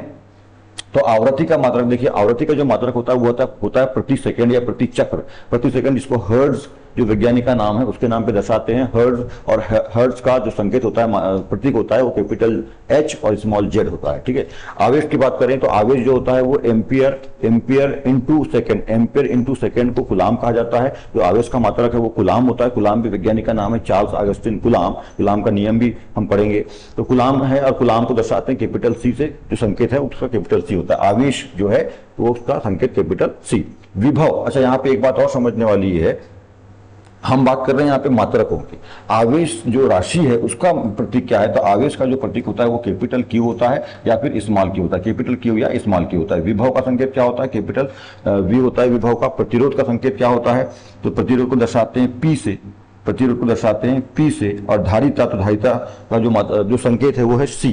ठीक है, धारिता को दर्शाते हैं कैपिटल C से। उसी प्रकार से आगे भी अपन ने देखा, आगे भी जो दाब को दर्शाते हैं P से, आवृत्ति को दर्शाते हैं स्मॉल n या न्यू से, स्मॉल n या न्यू से दर्शाते हैं। तो इस तरह इनकी ये राशियों के संकेत हैं। इधर जो हम बात कर रहे हैं वो मात्रकों के संकेत की बात कर रहे हैं। तो नेक्स्ट बात करते हैं आवेश की। तो आवेश हो गया। अब बात करते हैं विभव की। विभव का संकेत जो है, विभव भौतिक राशि का संकेत भी है। इसका जो मात्रक होता है वो क्या होता है, किलोग्राम मीटर स्क्वायर प्रति सेकंड क्यूब प्रति एम्पियर होता है, जिसको ओल्ट कहा जाता है, जिसको ओल्ट कहते हैं। ठीक है, ये उल्टा नाम के वैज्ञानिक थे, उनके नाम पर इनको सम्मान देने के लिए विभव के मात्रक को ओल्ट कहते हैं। और ओल्ट का संकेत भी V होता है, ध्यान रखिएगा, ओल्ट का संकेत भी यहाँ पे V। विभव का संकेत भी कैपिटल V होता है और ओल्ट का संकेत भी कैपिटल V होता है। ऐसा रख सकते हैं क्योंकि मात्रक जो है एक अलग परिवार है और भौतिक राशि का अलग परिवार है। तो इन दोनों परिवार, अलग अलग परिवारों में सेम नाम जो है संकेत रख सकते हैं। उसके वैसे तो भौतिक राशियों में भी, मतलब एक भौतिक राशि में किसी चीज का संकेत यदि एक जैसे V रख दिया गया है तो आप किसी और राशि का संकेत भी नहीं रखेंगे, मात्रक का रख सकते हैं, क्योंकि मात्रक अलग परिवार है और ये जो भौतिक राशि अलग परिवार है। फिर भी कुछ ना कुछ जो अपवाद रहता है, जैसे यहाँ पे ध्यान रखिएगा, कार्य एक भौतिक राशि है और कार्य एक भौतिक राशि है और कार्य का जो संकेत होता है वो होता है कैपिटल W। ठीक है, उसी प्रकार से भार भी एक भौतिक राशि है और भार का जो संकेत है वो भी कैपिटल W। तो ऐसा अपवाद आपको मिल जाता है, दोनों ही भौतिक राशि है, दोनों का जो संकेत है वो कैपिटल W है। तो ऐसा अपवाद मिल जाता है, अपवाद हो सकता है, पर जनरली ये ध्यान रखा जाता है कि यदि किसी राशि का कोई संकेत रख दिया गया है तो फिर दूसरी राशि का वही संकेत ना रखा जाए। और मात्रकों में भी ऐसे ही होता है, पर मात्रक अलग परिवार है, भौतिक राशि अलग परिवार है, तो अलग अलग स्थान पर रख सकते हैं। इसका संकेत V है, उसका संकेत या प्रतीक जो है V है, ये ठीक है, ये चल सकता है क्योंकि अलग अलग परिवार है। ठीक है, आगे बात करते हैं प्रतिरोध। तो प्रतिरोध का जो मात्रक होता है वो किलोग्राम मीटर स्क्वायर प्रति सेकंड क्यूब प्रति एम्पियर स्क्वायर होता है, जिसको ओम कहा जाता है, जिसको क्या कहते हैं, ओम कहते हैं। प्रतिरोध का जो मात्रक होता है वो क्या होता है, ओम होता है। जो ओम की जो वैल्यू होती है वो किलोग्राम मीटर स्क्वायर प्रति सेकंड क्यूब प्रति एम्पियर स्क्वायर होता है। इसको शॉर्ट में ओम कहा जाता है। और ओम को दर्शाते हैं, ये जो संकेत चिन्ह है, इस संकेत चिन्ह का नाम है ओमेगा। इस संकेत चिन्ह को बोलते हैं ओमेगा। ठीक है, ये घोड़े के नाल के समान आकार का होता है, इसको ओमेगा पढ़ते हैं। तो ओम जो है प्रतिरोध का मात्रक ओम है, और ओम का जो संकेत है वो ओमेगा इस तरह का चिन्ह बनता है। ठीक है, ध्यान रखिएगा क्योंकि काफी पूछता है। धारिता का जो मात्रक होता है वो प्रति किलोग्राम प्रति मीटर स्क्वायर सेकेंड पे 4 की घात एम्पियर स्क्वायर होता है, जिसको शॉर्ट में वैज्ञानिक फेराडे के नाम पे फेराड करते हैं, और इसका जो संकेत है वो कैपिटल एफ होता है, क्योंकि वैज्ञानिक का नाम है तो फर्स्ट सिंगल लेटर में कैपिटल में रहेगा एफ। तो इस तरह से कुछ प्रमुख 9 राशियों के हमने यहाँ पे मात्रक, राशियों के प्रतीक, उनके एसआई मात्रक और एसआई मात्रक के प्रतीक हमने देखा, जो जनरली वैज्ञानिकों के नाम पर रखे गए हैं। ठीक है, तो ये बहुत महत्वपूर्ण आपको ध्यान रखना है। ठीक है, आगे देखते हैं मूल राशियों के एसआई मात्रक। ठीक है, मूल राशियों के एसआई मात्रक, तो यहाँ पे ये बहुत ही महत्वपूर्ण है, इनके एसआई मात्रक के बारे में बात करेंगे। सबसे पहले बात करते हैं लंबाई का मात्रक। तो लंबाई का मात्रक की बात करेंगे। लंबाई का मात्रक मीटर होता है, पर यहाँ पे हम मीटर क्या होता है, लंबाई का मात्रक मीटर तो होता है, पर मीटर क्या होता है, मीटर की परिभाषा क्या है, मीटर किसे कहते हैं, इसके बारे में जानेंगे। ठीक है, तो लंबाई का मतलब, सबसे पहले लंबाई क्या होती है इसको समझ ले। तो 2 नियत बिंदुओं के बीच की दूरी को लंबाई कहते हैं। 2 नियत बिंदुओं के बीच की दूरी को लंबाई कहते हैं। यहाँ पे समझेंगे, मान लीजिए यहाँ पे एक बिंदु है और मैं यहाँ पे एक बिंदु ले लूं, ऐसे 2 बिंदु, इनके बीच की जो दूरी है, इनके बीच में जो दूरी है, इस दूरी को ही क्या बोलते हैं, लंबाई बोलते हैं। 2 नियत बिंदुओं के बीच की दूरी को लंबाई कहा जाता है। दूरी को लंबाई कहा जाता है, ध्यान रखेंगे, दूरी को लंबाई कहा जाता है। ठीक है, ये ध्यान रखिए। उसके बाद आगे एसआई पद्धति में लंबाई का जो मात्रक है वो क्या होता है, मीटर होता है। क्या होता है, मीटर, और उसका संकेत जो होता है कि स्मॉल एम होता है। तो ये मीटर क्या होता है, तो मीटर की परिभाषा क्या है समझेंगे हम यहाँ। अच्छा, यहाँ पे एक बात और है, पेरिस फ्रांस, आप देख रहे हैं ये पेरिस जो है फ्रांस की राजधानी है। फ्रांस एक देश है ना, जो फ्रांस एक देश है जिसकी राजधानी पेरिस है। तो पेरिस फ्रांस के अंतर्राष्ट्रीय तौल और माप कार्यालय में 01 सेल्सियस पर रखी प्लेटिनम इरिडियम, प्लेटिनम का संकेत क्या होता है, मात्रक क्या, सॉरी क्या होता है, प्रतीक पीटी होता है, और इरिडियम का होता है आईडी। ठीक है, इरिडियम का आईडी आईआर, इरिडियम आईआर होता है, सॉरी आईडी नहीं होता, आईआर होता है इरिडियम। तो प्लेटिनम इरिडियम, ठीक है, तो प्लेटिनम इसमें 90% और इरिडियम 10%। तो प्लेटिनम 90%, इरिडियम 10, देखो आईआर लिखा, 10% की मिश्र धातु बनाई गई। ठीक है, मिश्र धातु बनाई गई, और जो मिश्रण है, मिश्रण क्षण पर अंकित, अच्छा क्षण, ये क्षण है, सॉरी क्षण नहीं, ये क्षण है, मिश्रण की क्षण। ठीक है, क्षण नहीं है, क्षण है, थोड़ा मिसप्रिंट हो गया बच्चों का।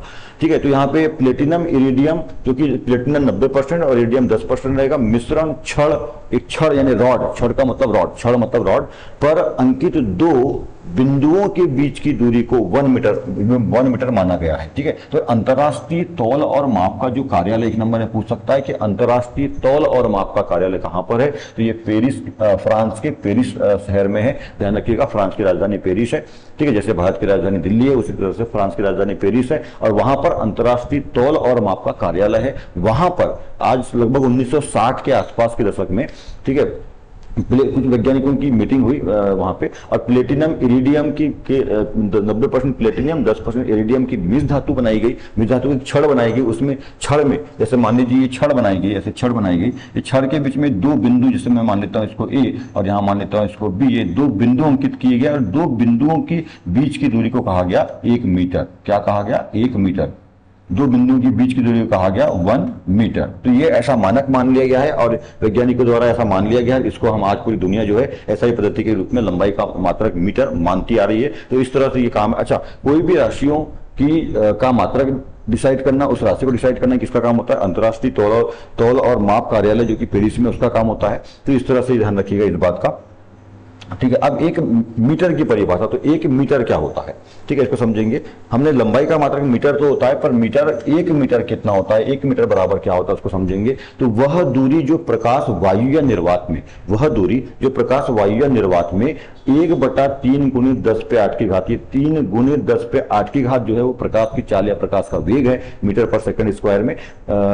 तो निर्वात, वह दूरी जो प्रकाश वायु या निर्वात में 1/3 × 10 पे 8 की घात सेकंड में तय करता है, उसको 1 मीटर बोलते हैं। ठीक है, ऐसी दूरी, वह दूरी जो प्रकाश वह दूरी जो प्रकाश वायु या निर्वात में, चाहे वो हवा में या जहां पे हवा ना हो, वायु का मतलब हवा और निर्वात का मतलब जहां पे हवा नहीं है, वात मतलब वायु होता है, निर्वात मतलब जहां पे वात यानी हवा नहीं है।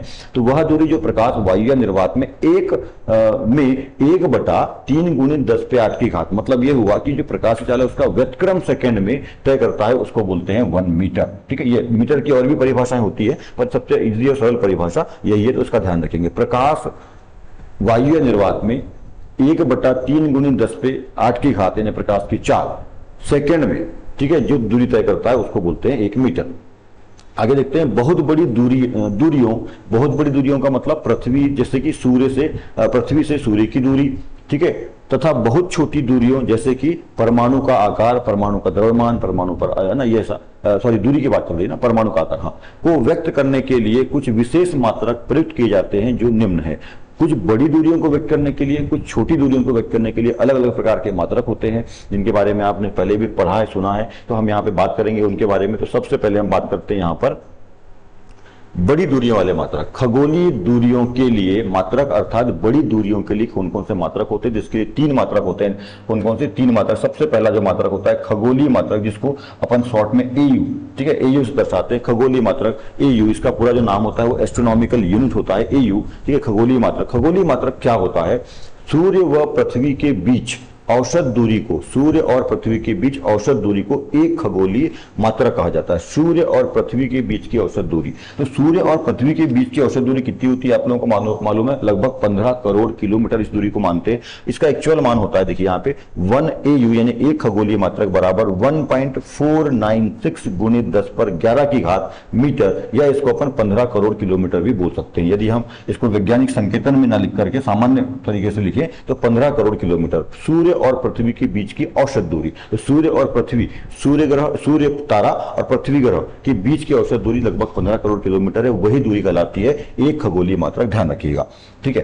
एक 1 AU। दूसरा जो बड़ा मात्रक है वो आता है प्रकाश वर्ष, ठीक है, लाइट ईयर, इसको दर्शाते हैं LY से। प्रकाश वर्ष, लाइट ईयर क्या होता है? वह दूरी जो प्रकाश निर्वात में, वात में नहीं, वायु में नहीं, निर्वात में, वह दूरी जो प्रकाश निर्वात में 1 वर्ष में तय करता है। वह दूरी जो प्रकाश निर्वात में, यानी जहां पे वायु नहीं है, वात नहीं है, 1 वर्ष में तय करता है, उसको 1 प्रकाश वर्ष बोलते हैं। इससे LY संकेत है, लाइट ईयर बोलते हैं, प्रकाश वर्ष, लाइट ईयर, तो लाइट का L ले लिया, ईयर का Y, LY से व्यक्त करते हैं, संकेत है किसका? प्रकाश वर्ष का। तो वह दूरी जो प्रकाश निर्वात में, वायु नहीं रहेगी, निर्वात में 1 वर्ष में तय करता है। 1 वर्ष में मतलब 365 दिन में प्रकाश जितनी दूरी तय करता है। अब आप लोगों को मालूम है कि प्रकाश जो 1 सेकंड में 30 करोड़ किलोमीटर चलता है, तो सोच के देख लीजिए कि 365 दिन एक दिन में कितना चलेगा, 1 साल में कितना चलेगा। तो 1 साल में जो दूरी और वो भी निर्वात में तय करता है, उसको हम 1 लाइट ईयर बोलते हैं, प्रकाश वर्ष बोलते हैं। ये बहुत बड़ी दूरी है, बहुत बड़ा मात्रक होता है लाइट ईयर, ठीक है। इसका मान कितना होता है समझेंगे यहाँ पर। तो 1 लाइट ईयर बराबर कितना होता है? 1 लाइट ईयर बराबर होता है 9.46 गुणित 10 पे 15 की घात मीटर। यदि मीटर में इसको अपन करेंगे, किलोमीटर में यदि अपन देखें तो 9.46 गुणित 10 पर 12 की घात किलोमीटर। यहाँ पे आप देख रहे हो 10 पे 15 की घात है, यहाँ पे हो जाएगा 12 की घात, क्योंकि आपको मालूम है 1 किलोमीटर में 1000 मीटर होते हैं। 1000 मीटर का मतलब 3 जीरो, तो 3 जीरो यहाँ पे कम कर देंगे क्योंकि धनात्मक घात है, 3 जीरो कम हो जाएगी। मान लो धनात्मक घात होती तो 3 जीरो उसमें बढ़ते, मतलब 15 की जगह में 18 हो जाता, पर यहाँ धनात्मक घात है, मीटर को हम किलोमीटर में कर रहे हैं, 3 जीरो कम हो जाएंगे तो 12 हो जाएगा, ठीक है। 15 में 3 जीरो कम कर दो 12, तो मीटर को किलोमीटर में कन्वर्ट करना है तो ऐसे हो जाएगा। हाँ, इसको यदि हम और थोड़ा सा स्पष्ट करना चाहें तो इसको हम ऐसा भी लिख सकते हैं 94.60 खरब किलोमीटर। यदि ऐसा समझ में नहीं आ रहा है, ये वैज्ञानिक संकेतन में समझ में नहीं आ रहा है, तो इसको अपन सामान्य भाषा में अपन क्या बोलते हैं? 94.6 लगभग 94.5 खरब किलोमीटर। तो 1 प्रकाश वर्ष बराबर लगभग 94.5 खरब किलोमीटर दूरी होती है, ठीक है। इसका उपयोग कहां होता है प्रकाश वर्ष का? इस मात्रक का उपयोग तारों तथा गैलेक्सी की दूरी व्यक्त करने में करते हैं। मतलब बहुत बड़ी बहुत लंबी दूरियों को व्यक्त करने के लिए किसका प्रयोग किया जाता है?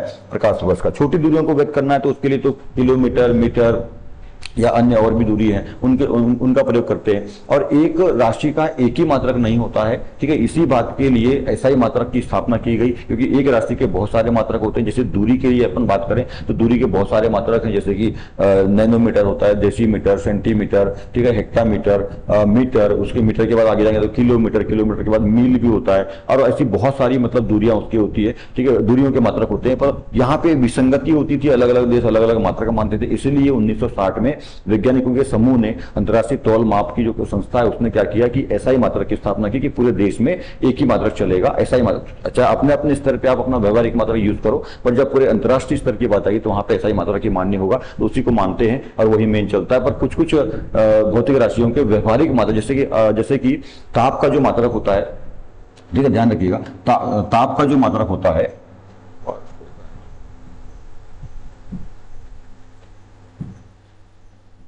जैसे यहाँ पे ध्यान रखिए, ताप का जो मात्रक है एसआई मात्रक, ठीक है, ताप का जो एसआई मात्रक होता है वो क्या होता है, केल्विन होता है। ताप का एसआई मात्रक क्या है, केल्विन है। पर भारत देश के अंदर ताप का जो व्यवहारिक मात्रक होता है वो अंश सेल्सियस होता है, ठीक है, अंश सेल्सियस। ये कहीं कई जगहों पर अंश फ़ारेनहाइट भी चलता है, ठीक है, अंश फ़ारेनहाइट भी चलता है, पर अंश फ़ारेनहाइट हमारे नहीं चलता। ये जनरली मतलब जो अमेरिकन देश है, मतलब अमेरिकन जो महाद्वीप है वहां पे चलता है, मतलब अमेरिका कनाडा वगैरह में वहां का व्यवहारिक मात्रक अंश फ़ारेनहाइट है। हमारे यहाँ जो है अंश सेल्सियस चलता है व्यवहारिक मात्रक, जबकि एसआई मात्रक क्या होता है, उसका केल्विन होता है। तो इस तरह की जो मात्रक है, तो एक राशि के अनेक मात्रक होते हैं, और यही विसंगति होती थी कि कहीं पर अमेरिका जाएंगे तो वहां पर अंश फ़ारेनहाइट चल रहा है, कहीं पर इंडिया आएंगे तो वहां पर अंश सेल्सियस चल रहा है, किसी देश में जाएंगे वहां केल्विन चल रहा है। तो ये बड़ी समझने में दिक्कत होती थी। तो 1960 के आसपास में वैज्ञानिकों के समूह ने एक ऐसा सिस्टम बनाया कि अंतरराष्ट्रीय स्तर पर एक ही मात्रक होना चाहिए, जिसको कहा गया एसआई मात्रक, और वही ज्यादातर यूज होता है, चलता है। ठीक है, आगे देखते हैं। तीसरा जो बड़ा मात्रक है, तीसरा और अंतिम जो बड़ा मात्रक है वो है पार्सेक। तो पार्सेक क्या होता है, देखिए, वह दूरी जिस पर पृथ्वी की कक्षा की अर्ध दीर्घ कक्ष 1 मीटर का कोण बनाती है, उसे पार्सेक कहते हैं, उसे एक पार्सेक कहा जाता है। और एक पार्सेक बराबर कितना होता है, तो 3.26 प्रकाश वर्ष, 3.26 लाइट ईयर को बोलते हैं एक पार्सेक। ठीक है, ध्यान रखिएगा। हमारे पास यहाँ पे 3 हमने मात्रक देख लिए। सबसे पहला खगोलीय मात्रक हो गया, दूसरा हो गया प्रकाश वर्ष, तीसरा हो गया पार्सेक। सबसे बड़ा मात्रक कौन है, पार्सेक का ध्यान रखिएगा। सब मतलब 3 में, बड़ी दूरी की बात कर रहे हैं, जो 3 हमने पढ़े, इन 3 में जो है सबसे छोटा, तो मैंने इसी क्रम में यहाँ पे रखा हुआ है। सबसे छोटा पहले, तो सबसे छोटा पहले खगोलीय मात्रक है, दूसरा जो है प्रकाश वर्ष है, तीसरा जो है पार्सेक है। देखिए पार्सेक क्या होता है, तो 3 लगभग 3.25 प्रकाश वर्ष, 3.25 प्रकाश वर्ष का एक पार्सेक होता है। 3.26 लाइट ईयर का एक पार्सेक होता है। पार्सेक बड़ा मात्रक है। इन 3 में पार्सेक बड़ा मात्रक है और खगोलीय जो मात्रक जो है वो छोटा मात्रक है। ठीक है, अब बात करते हैं हम यहाँ पे बी नंबर। हमने अभी देखे बड़ी दूरियों के मात्रक, अब बात करते हैं छोटी दूरियों के मात्रक, मतलब परमाणुवीय और आणविक दूरियों के लिए मात्रक, अर्थात बहुत छोटी दूरियों के लिए मात्रक कौन कौन से होते हैं। तो यहाँ पे 4 मात्रक हम देखेंगे, है ना। ये 4 मात्रक कौन कौन से होते हैं, तो सबसे पहली बात करते हैं अपन माइक्रोन। ठीक है, सबसे पहले हम बात करेंगे माइक्रोन। माइक्रोन क्या होता है, ठीक है, माइक्रोन। तो माइक्रोन का जो संकेत है वो म्यू है, इस तरह से बनाते हैं, ठीक है, इस तरह का बनाते हैं म्यू। ठीक है, तो ये म्यू होता है, माइक्रोन को दर्शाते हैं म्यू से, संकेत का नाम म्यू है। और क्या होता है माइक्रोन, तो 1 मीटर के 10 लाखवें भाग, यानी 10 पर -6 की घात, 1 मीटर के 10 लाखवें भाग, मतलब बहुत छोटा। 1 मीटर के 10 लाख टुकड़े करिए। 1 मीटर कोई दूरी है, 1 मीटर कोई छड़ है, उसके 10 लाख टुकड़े कर लीजिए, उसमें जो एक टुकड़ा प्राप्त होगा उसको बोलते हैं 1 माइक्रोन। तो 1 मीटर के 10 लाखवें भाग यानी 10 पर -6 की घात को 1 माइक्रोन कहते हैं। ठीक है, इसे संकेत म्यू, देखो यहाँ पे म्यू, ये देखो लिखा है म्यू, से व्यक्त करते हैं। और 1 माइक्रोन बराबर क्या होता है, तो 1 माइक्रोन बराबर 10 पर -6 की घात मीटर में, मीटर में 10 पर -6 की घात। यदि इसको सेंटीमीटर में बदलेंगे तो 1 मीटर में 100 सेंटीमीटर होते हैं, तो 2 जीरो कम कर देंगे तो 6 की घात, तो यहाँ पे हो जाएगा 4 की घात। ठीक है, 10 पे -4 की घात सेंटीमीटर में। और मिलीमीटर में करना चाहते हैं तो क्योंकि 1 सेंटीमीटर बराबर 10 मिलीमीटर होता है, यहाँ ध्यान रख लेंगे। 1 मीटर बराबर 100 सेंटीमीटर होता है, 100 सेंटीमीटर। तो 2 जीरो, इसलिए यहाँ पे 2 जीरो कम किए गए हैं। और 1 सेंटीमीटर में होते हैं 10 मिलीमीटर, तो 10 मिलीमीटर मतलब 1 जीरो होता है, तो यहाँ पे 1 जीरो कम कर देंगे, 4 की घात है, यहाँ पे 3 की घात हो जाएगा। तो इस तरह से इसको मीटर में, सेंटीमीटर में और मिलीमीटर में भी हम समझ सकते हैं, दर्शा सकते हैं। ठीक है, यहाँ पे ध्यान रख लेंगे। चलो नेक्स्ट, इसका उपयोग कहाँ पे होता है, ये माइक्रोन का उपयोग कायम में छोटी दूरियों को दर्शाने के लिए, बहुत बहुत बहुत बहुत सूक्ष्म दूरियों को दर्शाने के लिए, इन छोटी परमाणविक और आणविक, परमाणु और अणु की दूरियों को दर्शाने के लिए, उनके अंदर के कणों को दर्शाने के लिए, सूक्ष्म दूरी को दर्शाने के लिए इन मात्रकों का प्रयोग करते हैं, जो कि 4 है। ठीक है, बड़ी दूरियों के लिए 3 मात्रक देखे हमने, और ये 4 मात्रक है। ठीक है, इसका उपयोग कहाँ होता है, तो जीव विज्ञान यानी बायोलॉजी में अति सूक्ष्म जीवाणुओं के आधार को व्यक्त करने में, या आरबीसी यानी लाल रक्त कणिकाओं का व्यास व्यक्त करने आदि में इसका प्रयोग करते हैं। बहुत सूक्ष्म दूरियों को व्यक्त करने के लिए माइक्रोन का प्रयोग करते हैं। दूसरा, यदि अपन दूसरा देखें तो नैनोमीटर। नैनोमीटर का जो संकेत है वो है nm, small nm, nanometre. 1 metre के 1 अरबवें भाग 10 पर -9 की घात। ठीक है, 1 अरब, 10 पर 9 की घात मतलब 1 के बाद 9 जीरो अरब होता है, तो 10 पर -9 की घात को 1 नैनोमीटर कहते हैं। 10 अरबवें भाग को क्या बोलते हैं, माइक्रोन। और 10 लाखवें भाग को माइक्रोन बोलते हैं, और 1 अरबवें भाग को क्या बोलते हैं, नैनोमीटर बोलते हैं, ध्यान रखिएगा। ठीक है, हाँ, आज उसी में आगे, आजकल एंगस्ट्राम को नैनोमीटर, हाँ, आजकल एंगस्ट्राम, ये देखो एंगस्ट्राम का संकेत होता है, ई के ऊपर ऐसे डॉट से लगी होती है, इसको एंगस्ट्राम बोलते हैं। एक आजकल एंगस्ट्राम के स्थान पर नैनोमीटर का प्रयोग करते हैं। एंगस्ट्राम शब्द का इस्तेमाल कम हो गया और उसके स्थान पर नैनोमीटर का प्रयोग कर रहे हैं, अधिक होता है। इसे संकेत एनएम, नैनोमीटर को एनएम से प्रदर्शित करते हैं। यहाँ पे एक चीज आप देख रहे हैं, इलेक्ट्रॉन व प्रोटॉन का द्रव्यमान। तो इलेक्ट्रॉन और प्रोटॉन का द्रव्यमान यहाँ पे लिखा हुआ है, ठीक है। तो दोनों का जो द्रव्यमान है वो कितना होता है, इलेक्ट्रॉन और प्रोटॉन का जो द्रव्यमान होता है वो कितना होता है, 1.6 गुणित 10 पर माइनस 27 की घात किलोग्राम होता है। इलेक्ट्रॉन और प्रोटॉन दोनों का ही द्रव्यमान कैसा होता है, समान होता है, 1.6 गुणित 10 पर माइनस 27 किलोग्राम में होता है। अब यहाँ पे आपको एक बात ध्यान रखिएगा, क्योंकि ये काफी मिसमैच हो जाता है। 1.6 गुणित 10 पर माइनस 19 की घात कूलाम यदि लिखा है तो ये इलेक्ट्रॉन और प्रोटॉन का पर आवेश होता है, पर इलेक्ट्रॉन पर कैसा होता है, ऋणात्मक होता है, और प्रोटॉन पे कैसा होता है, धनात्मक होता है। सेम परिमाण समान होता है, आवेश दोनों का अलग अलग होता है। इलेक्ट्रॉन पर होता है माइनस आवेश, प्रोटॉन पर होता है प्लस आवेश। ये आवेश है और ये द्रव्यमान की बात है यहाँ पर। तो यहाँ पे जो द्रव्यमान लिखा हुआ है 1.6 गुणित 10 पर माइनस 27 किलोग्राम, ये जो द्रव्यमान है, ये द्रव्यमान किसका है, ये जो द्रव्यमान है प्रोटॉन का है। यहाँ इलेक्ट्रॉन का ये द्रव्यमान नहीं है, प्रोटॉन का द्रव्यमान है। पर यहाँ पे जो ये वाला मान है वो इलेक्ट्रॉन प्रोटॉन दोनों के लिए होता है ना। कुलाम में होता है कि आवेश का जो मात्रक होता है वो कुलाम होता है, इसलिए कुलाम में रहता है, पर इलेक्ट्रॉन के लिए माइनस में और प्रोटॉन के लिए प्लस में होता है। ये बात का ध्यान रखिएगा। ठीक है, आगे चलते हैं। तो आगे देखिए 1 नैनोमीटर बराबर कितना मान होता है, तो 1 नैनोमीटर बराबर जो मान है वो कितना होता है, 10 पर माइनस 9 की घात मीटर। 1 नैनोमीटर मतलब बहुत बहुत, एक देखो 1 मीटर के आप क्या करेंगे, 1 अरब भाग। कोई 1 मीटर छड़ लीजिए, 1 मीटर की कोई दूरी लीजिए, उसका आप 1 अरब भाग करिए। 1 अरब भाग में जो 1 भाग होगा जो कि बहुत बहुत बहुत सूक्ष्म होगा, उसको बोलेंगे 1 नैनोमीटर। तो 1 नैनोमीटर बराबर 10 पर माइनस 9 की घात मीटर। यदि हम सेंटीमीटर में कन्वर्ट करेंगे तो 2 जीरो कम कर दीजिए, क्योंकि 1 मीटर में 100 सेंटीमीटर, 2 जीरो कम हो जाएंगे तो माइनस 7 की घात सेंटीमीटर। और नैनोमीटर में 1 जीरो कम कर दो, क्योंकि 1 सेंटीमीटर में 10 नैनोमीटर होते हैं, तो यहाँ पे 1 जीरो कम हो जाएगा, तो यहाँ हो जाएगा 10 पे 6 की घात। ठीक है, 1 अंगस्ट्राम बराबर 1 नैनोमीटर बराबर 10 अंगस्ट्राम। यदि अंगस्ट्राम की हम बात करें तो एक नैनोमीटर में 10 अंगस्ट्राम होते हैं, यानी 10 अंगस्ट्राम का 1 नैनोमीटर होता है। आजकल अंगस्ट्राम के स्थान पर नैनोमीटर का ज्यादातर प्रयोग होता है। ठीक है, अब तीसरी बात करते हैं अंगस्ट्राम की। देखो एंगस्ट्राम संकेत है, एक के ऊपर डॉट या जीरो लगा रहेगा। 1 मीटर के 10 अरबवें भाग, 10 पर माइनस 10 की घात, ये था 10 पर माइनस 9 की घात मीटर। 10 पर माइनस 10 की घात मीटर को 1 अंगस्ट्राम कहते हैं। इसे संकेत ए के ऊपर डॉट से व्यक्त करते हैं। ध्यान रखिएगा, यदि ओनली ए लिख रहे हो आप, ठीक है, तो ये क्या होता है, एम्पियर होता है। ठीक है, मात्रक की बात कर रहा हूं क्योंकि यहाँ मात्रक की बात चल रही है। तो ये जो लिखे हुए एम्पियर होता है, पर उसके ऊपर यदि ऐसा डॉट सा लगा दिया जाए ऊपर में, तो ये अंगस्ट्राम कहलाता है। ध्यान रखिएगा, तो इन सब चीजों का बहुत ध्यान रखना है। और यदि यही ए यदि मान लो राशि में आ जाए तो ये जो है क्षेत्रफल को दर्शाता है, एरिया बोलते हैं, एरिया का संकेत होता है। क्षेत्रफल का संकेत ए होता है राशि में, पर यदि ओनली ए लिखा हुआ है तो मात्रक में एम्पियर होता है, पर यदि इस पर डॉट लगा देंगे ऐसा ऊपर से तो ये अंगस्ट्राम बन जाता है। ऐसा बहुत बहुत ध्यान रखना है आप लोगों को सब चीजों का, क्योंकि वहीं वहीं छोटा सा अंतर रहता है, सब अलग अलग चीज हो जाती है। ठीक है, तो आगे बात करते हैं अब। तो परिभाषा अपने देख लिया। अब 1 अंगस्ट्राम में कितने मीटर होते हैं, तो 1 अंगस्ट्राम में होते हैं 10 पर माइनस 10 की घात मीटर, या सेंटीमीटर में कन्वर्ट करेंगे 10 पर माइनस 8 की घात, और नैनोमीटर में करेंगे 10 पर माइनस 7 की घात। ठीक है, तो 1, अच्छा इसको यहाँ पे ये भी बता दिया गया है कि 1 माइक्रोन में कितने अंगस्ट्राम होते हैं, तो 1 माइक्रोन में होते हैं 10,000 अंगस्ट्राम। 10,000 अंगस्ट्राम का 1 माइक्रोन, इतना इतना छोटा जो है ये मात्रक होता है। ठीक है, यहाँ पे इसका उपयोग देख लीजिए अंगस्ट्राम का, तो परमाणु और नाभिक का आकार व्यक्त करने के में इसका जो है प्रयोग करते हैं। और एक चौथा मात्रक जो है वो होता है फर्मी। फर्मी को दर्शाते हैं स्मॉल एफ से। फर्मी का स्मॉल एफ जो है प्रतीक होता है। क्या होता है ये, तो 1 मीटर के 1 पदमवे, पदम, ठीक है, खरब अरब पदम आता है। 1 मीटर के 1 पदमवे मतलब 10 पर माइनस 15 की घात भाग, वो 1 फर्मी बोलते हैं। मतलब 1 मीटर का 10 पदम, तो सॉरी 1 पदम, तो 1 मीटर के जो है 1 मीटर के 1 पदम टुकड़े करिए। 1 पदम सोचिए कितना कितना कितना कितना छोटा है, उसका जो 1 पदम व टुकड़ा होगा, मतलब 1 भाग हो, 1 पदम भाग टुकड़े करने के बाद 1 भाग जो बचेगा उसको 1 फर्मी बोलते हैं, जो कि 10 पर माइनस 15 की घात होती है। तो 10 पर माइनस 15 की घात का मतलब है कि 10 1 के सामने जो है 15 जीरो आएंगे, दशमलव आएगा।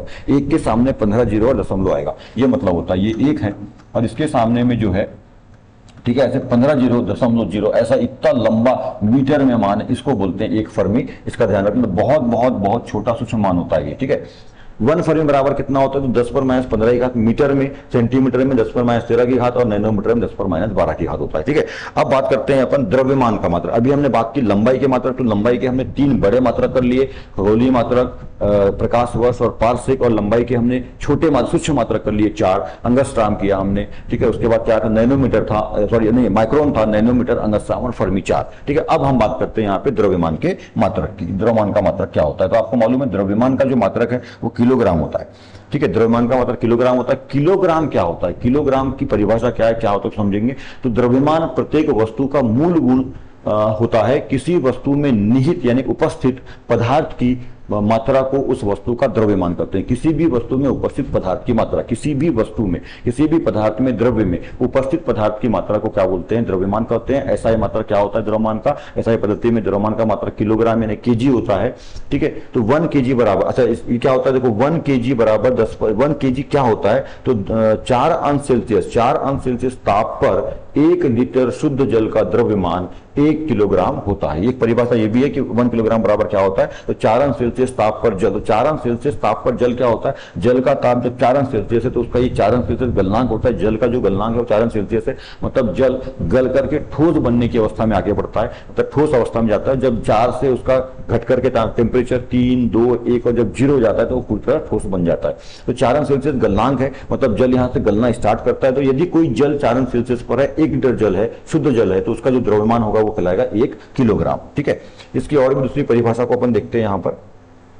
ठीक है, अच्छा एक और परिभाषा यहां पर, परमाणु स्केल पर कार्बन 12 का जो मूल रूप होता है कार्बन का, कार्बन 12 के 5.0188 गुणित 10 पर 25 की घात, ठीक है, परमाणुओं के द्रव्यमान को 1 किलोग्राम करते हैं। तो ये दूसरी परिभाषा हो गई किलोग्राम की, है ना। दूसरी परिभाषा यहाँ पर है, एक परिभाषा अपन ने ऊपर यहाँ पे देखा, एक परिभाषा ये है और दूसरी परिभाषा आप यहाँ पे नीचे। अच्छा, यहाँ पे कुछ बातें हैं, हमारी पृथ्वी के पास की दूसरी गैलेक्सी, जैसा हमारी गैलेक्सी का जो नाम है वो निहारिका या दुग्ध मेखला मिल्की वे है, तो दूसरी गैलेक्सी, तो फर्स्ट गैलेक्सी मतलब हमारी गैलेक्सी है जिसमें सूर्य है, जिसमें सौर मंडल है, उस गैलेक्सी का नाम, जिस गैलेक्सी में हम रहते हैं पृथ्वी ग्रह, जिस गैलेक्सी में, उसका नाम क्या है, आकाशगंगा या दुग्ध मेखला बोलते हैं हिंदी में, इसको बोलते हैं मिल्की वे, आकाशगंगा का नाम है। ठीक है, गैलेक्सी का नाम है, गैलेक्सी इंग्लिश शब्द है, आकाशगंगा हिंदी शब्द है। तो हमारी पृथ्वी के पास दूसरी गैलेक्सी, हमारे पृथ्वी के पास हमारी करीब की दूसरी गैलेक्सी, उसका नाम क्या है, उसका नाम एंड्रोमेडा है, ध्यान रखिएगा। और ऊपर देख रहे हो प्रॉक्सिमा सेंचुरी या अल्फा सेंचुरी, तो प्रॉक्सिमा सेंचुरी या अल्फा सेंचुरी क्या है, तो हमारे सबसे करीब का पृथ्वी के यानी हम लोगों मानव के, पृथ्वी के मानव के सबसे करीब का तारा कौन है, सूर्य है। दूसरा करीब का तारा, सूर्य के बाद दूसरा करीब का तारा, उसका नाम है प्रॉक्सिमा सेंचुरी, अल्फा सेंचुरी। अभी अल्फा सेंचुरी या प्रॉक्सिमा सेंचुरी क्या है, तो अल्फा सेंचुरी ये लगभग तीन तारों का समूह है, तो 3 तारे हैं उसमें, Alpha Centauri A B C या फर्स्ट सेकंड थर्ड, इन तीनों को एक साथ में प्रॉक्सिमा सेंचुरी बोलते हैं। तो आप ये बोल सकते हैं प्रॉक्सिमा सेंचुरी बोलिए, अल्फा सेंचुरी, वैसे मेन शब्द होगा प्रॉक्सिमा सेंचुरी। तो सूर्य के बाद हमसे करीब का जो तारा है वो प्रॉक्सिमा सेंचुरी है, और हमारी आकाशगंगा निहारिका के बाद हमारे पास की निहारिका है या गैलेक्सी है, सॉरी गैलेक्सी है, आकाशगंगा है, उसका नाम है एंड्रोमेडा। तो ऐसा ध्यान रखिएगा। ठीक है, यहाँ पे कार्बन 12 मूल समस्थानिक ये लिखा हुआ है, तो ये परिभाषा ये हो गई। आगे एक नोट अपन देखते हैं यहाँ पर, परमाणु और परमाणुवी कणों, परमाणु और परमाणुवी कण, तो परमाणु कण इलेक्ट्रॉन, प्रोटॉन, न्यूट्रॉन, इसके अलावा मूल 3 कण है, वैसे 36 कण होते हैं, का द्रव्यमान अन्य छोटे मात्रक परमाणुवी द्रव्यमान मात्रक में व्यक्त करते हैं। ठीक है, इन जो परमाणु और परमाणुवी कण है उनका जो द्रव्यमान है वो बहुत छोटे मात्रक जिसको बोलते हैं, पर यहाँ पे देखो ये परमाणुवी, ठीक है, छोटे मात्रक को व्यक्त करने के लिए जो मात्रक है वो क्या है, परमाणुवीय द्रव्यमान मात्रक, ठीक है, को में व्यक्त करते हैं। इसे संकेत में AMU, एटॉमिक मास यूनिट, परमाणुवीय द्रव्यमान मात्रक, एटॉमिक मास यूनिट लिखते हैं। इसे आजकल यूनिफाइड U से व्यक्त करते हैं, आजकल AMU नहीं लिखते हैं, AMU को शॉर्ट में यूनिफाइड मतलब U लिखते हैं, U से व्यक्त करते हैं। इस बात का ध्यान रखिए, किसी भी परमाणु या परमाणु अणु आयन के कणों को व्यक्त करने के, उसके द्रव्यमान को व्यक्त करने के लिए परमाणुवी द्रव्यमान मात्रक यानी AMU का यूज करते हैं, AMU का प्रयोग करते हैं, संकेत से दर्शाते हैं। आजकल AMU को ओनली U यूनिफाइड कहते हैं, ध्यान रखिएगा। 1 AMU यानी 1 यूनिफाइड बराबर 1.6 गुणित 10 पर माइनस 27 किलोग्राम इसका मान होता है। कई बार पूछता है, एक नंबर में आपको ध्यान रखना है, 1 AMU या 1 यूनिफाइड बराबर 1.6 गुणित 10 पर माइनस 27 किलोग्राम। ये 1.6 गुणित 10 पर माइनस 27 किलोग्राम जो है वो प्रोटॉन का भार होता है, प्रोटॉन का भार, ध्यान रखिएगा। ठीक है, मतलब एक एक जो प्रोटॉन का जो भार होता है, प्रोटॉन के भार के बराबर होता है 1 AMU। ठीक है, यहाँ पे एक बात और ध्यान रखने वाली ये है कि जो 36 प्रकार के मूल कण होते हैं परमाणु के अंदर, उसमें 36 प्रकार के मूल कण में 3 जो कण होते हैं वो इलेक्ट्रॉन, प्रोटॉन, न्यूट्रॉन मूल कण कहलाते हैं। ठीक है, 36 प्रकार के कणों में तो मूल कण कहलाते हैं। उसमें सबसे भारी कण, मतलब पूरे 36 प्रकार के कणों में सबसे भारी कण कौन होता है? न्यूट्रॉन होता है। और सबसे हल्का कण कौन होता है? इलेक्ट्रॉन होता है। ध्यान रखिएगा, सबसे हल्का, पूरे परमाणु में 36 प्रकार के कणों में सबसे भारी कण न्यूट्रॉन और सबसे हल्का कण जो होता है वो इलेक्ट्रॉन होता है। ध्यान रखिएगा। चलिए, अब द्रव्यमान की कुछ बड़े मात्रक में दिया है। 1 क्विंटल बराबर होता है 100 kg, 100 किलो मतलब 1 क्विंटल। 1 टन बराबर होता है 10 क्विंटल या 1000 किलो। यहाँ कुछ बड़े मात्रक में दिए। अब बात करते हैं हम तीसरा, समय का मात्रक। पहला हो गया लंबाई का मात्रक, मीटर, उसकी परिभाषा देख लिया। दूसरा हो गया द्रव्यमान का मात्रक, किलोग्राम, उसकी परिभाषा देख ली, समझ ली। अब बात करते हैं समय का मात्रक, सेकंड। समय का मात्रक क्या होता है? सेकंड होता है। समय का सही मात्रक सेकंड है। अब 1 सेकंड बराबर कितना होता है? ठीक है, 1 सेकंड की परिभाषा या 1 सेकंड क्या होता है? तो 1 सेकंड क्या होता है देखते हैं। माध्य सौर दिवस के 86,400वें भाग को 1 सेकंड कहते हैं। माध्य सौर दिवस। अब ये माध्य सौर दिवस क्या होता है? तो माध्य का मतलब औसत, सौर दिवस का मतलब एक दिन जो 24 घंटे का होता है। सूर्य का एक दिन जो है 24 घंटे का जो होता है उसको। तो माध्य सौर दिवस के 86,400वें भाग को 1 सेकंड कहते हैं, क्योंकि आपको मालूम है एक दिन में 86,400 सेकंड होते हैं। एक दिन का मतलब 24 घंटे, एक दिन का मतलब 24 घंटे, 24 घंटे मानते हैं, पर आपको मालूम है 23 घंटा 56 मिनट कुछ सेकंड इसका मान होता है, पर 24 घंटा अपन राउंड फिगर में मानते हैं। तो 24 घंटे के टुकड़े कर दीजिए, कितने? 86,400 टुकड़े कर दीजिए, तो उसमें जो एक टुकड़ा होगा, एक भाग होगा, उसको बोलते हैं 1 सेकंड। तो आप आज समझे कि एक जो आप लोगों को मालूम है कि एक जो दिन होता है मतलब 24 घंटा, एक दिन, ध्यान रखिएगा, एक दिन बराबर 24 घंटे। और 24 घंटे में यदि घंटों को हम सेकंड में बदलेंगे तो 86,400 क्या होते हैं? उसमें सेकंड होते हैं। तो 86,400 सेकंड, तो एक भाग जो है, ठीक है, उसी को बोलते हैं 1 सेकंड। ठीक है, अब यहाँ पे बात ध्यान रखिएगा, यहाँ पे एक मध्यमान, मध्याह्न मतलब मिड डे। मध्याह्न क्या होता है? क्योंकि मध्याह्न शब्द भी आपको कई बार आता है मिड डे, है ना। अपन जो है छोटी स्कूलों में मिड डे मील करते थे। मिड डे 8वीं तक की स्कूलों में MP के अंदर मिड डे मील चलता है, मध्याह्न भोजन चलता है। मध्याह्न मतलब मिड डे मील, मील मतलब भोजन। तो यहाँ मध्याह्न का मतलब मिड डे। तो मिड डे क्या होता है? जब सूर्य सबसे अधिक ऊंचाई पर होता है तब उसे मध्याह्न कहते हैं। 12 बजे घर का 12 बजे का समय, सॉरी 12 बजे का समय, ये यहाँ पे गलत है। ठीक है, तो 12 बजे का जो समय होता है उसको मध्याह्न कहा जाता है। 12 बजे के समय को बोलते हैं मध्याह्न। और इसी से जो है पहर की स्थितियां बदलती है। 12 बजे के पहले के समय को सुबह बोलते हैं, 12 बजे के बाद के समय को दोपहर, और उसके बाद 4 बजे के बाद के समय को शाम कहा जाता है। ठीक है, इस तरह से।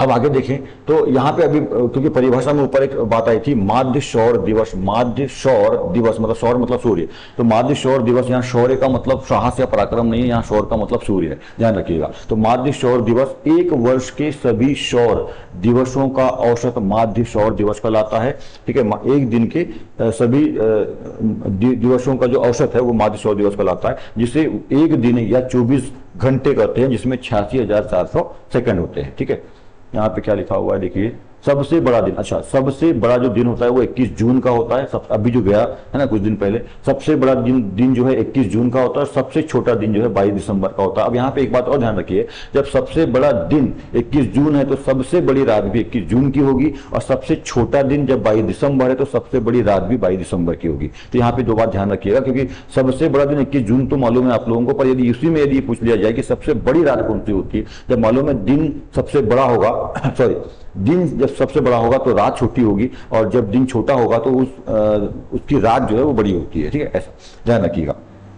मैं समझ पा रहा हूं कि आप मेरी जो बात है उसको समझ पा रहे हैं। देखो मैं क्या बोल रहा हूं कि 21 जून जो है वो सबसे बड़ा दिन है। 21 सबसे बड़ा दिन। अब दिन होता है 12 घंटे का, हो सकता है ये 14 घंटे का हो। ठीक है, ये लगभग ऐसे ही होता है। 21 जून सबसे बड़ा दिन है, तो दिन जनरली 12 घंटे का होता है, तो यहाँ पे 14 घंटे का हो जाएगा। जब ये 14 घंटे का हो जाएगा तो मालूम है कि दिन रात मिलकर एक दिन बनाते हैं, क्योंकि 24 घंटे का होता है। तो 14 घंटा जब ये हो गया तो रात कैसी होगी इसकी? 10 घंटे की होगी, तब तो मिलकर के 24 घंटा बनेगा। ठीक है, तो जब दिन बड़ा है तो 21 जून सबसे बड़ा दिन, तो उसी की जो रात है 21 जून की जो रात है वो सबसे छोटी रात होगी। दिन बड़ा रात छोटी। इधर पे देखिए सबसे छोटा दिन है, तो सबसे छोटा दिन मान लीजिए कि सबसे छोटा दिन जो है वो हो रहा है, वैसे सामान्यतः 12 घंटे का होता है, पर मान लीजिए कि 10 घंटे का हो रहा है। अब ये दिन छोटा बड़ा कैसे होता है, ये सूर्य के उदय और अस्त पे डिपेंड करता है। समय तो वही रहता है, बस सूर्य लेट मतलब सबसे बड़े दिन में क्या होगा, सबसे बड़े दिन में सूर्य जल्दी उगता है, मतलब उदय होता है, और लेट अस्त होता है, ठीक है, इसलिए दिन बड़ा हो जाता है। और यहाँ पे क्या होगा कि लेट उदय होगा और जल्दी डूब जाएगा, ठीक है, तो इसलिए यहाँ पे क्या हो जाएगा, दिन छोटा हो जाएगा। तो ये ठंड का समय होता है। देखो ये वाला जो समय है ना, ये गर्मी का समय होता है, और ये ठंड का समय 22 दिसंबर ठंड का समय होता है। तो ठंडी में दिन छोटे होते हैं, रात बड़ी होती है, गर्मियों में जो है दिन बड़े होते हैं, रात छोटी होती है। तो इस तरह से जो है कॉन्सेप्ट यहाँ पे ध्यान रखिएगा। तो दिन जो है इसमें 22 दिसंबर, ठीक है, 22 दिसंबर का जो दिन है वो सबसे छोटा दिन होता है, तो उसी की जो रात होगी वो सबसे कैसी होगी, सबसे बड़ी रात होगी, है ना। इस बात का ध्यान रखिएगा, ठीक है। पढ़ाते पढ़ाते हम सारी चीजों को ऐसा बेसिक के साथ क्लियर कराते रहते हैं, तो बच्चा जो है वो ऐसे इस तरह से अपनी कॉपी में लाल लाइन के ऊपर नोट करके लिख लेता है, ताकि उसको जब पढ़े तो बार बार ध्यान आए। चलिए आगे देखते हैं। वन माध्य सौर दिवस बराबर होता है 1 दिन या 24 घंटे। सेकंड में यदि इसको अपन कन्वर्ट करना है तो 86,400 सेकंड में इसको अपन लिख सकते हैं। और देखें समय के छोटे मात्रक, समय का छोटा मात्रक पल्स होता है, ठीक है, पल्स जिसको अपन क्षण भी बोलते हैं, ठीक है। समय के बड़े मात्रक देखिए, समय के बड़े मात्रक मिनट, घंटा, दिन, सप्ताह, महीना, साल, दशक या शतक भी होता है, ठीक है। दशक नहीं, दशक, ठीक है। शतक, दशक क्या होता है, शतक क्या होता है आप लोगों को मालूम है। 10 वर्ष के समय को, ये 1 साल हो गया, यहाँ पे साल का मतलब 1 साल, महीना मतलब माह। 10 साल का जो समय होता है, 10 वर्ष का जो समय होता है उसको दशक कहते हैं। और 100 वर्ष या 100 साल के समय को शतक कहते हैं। विराट कोहली जब शतक मारता है तो 100 रन बनाता है, शतक बोलते हैं उसको। तो वैसे याद रखिएगा, 100 शतक का मतलब 100 साल को शतक और 10 साल को दशक कहा जाता है, साल, ठीक है।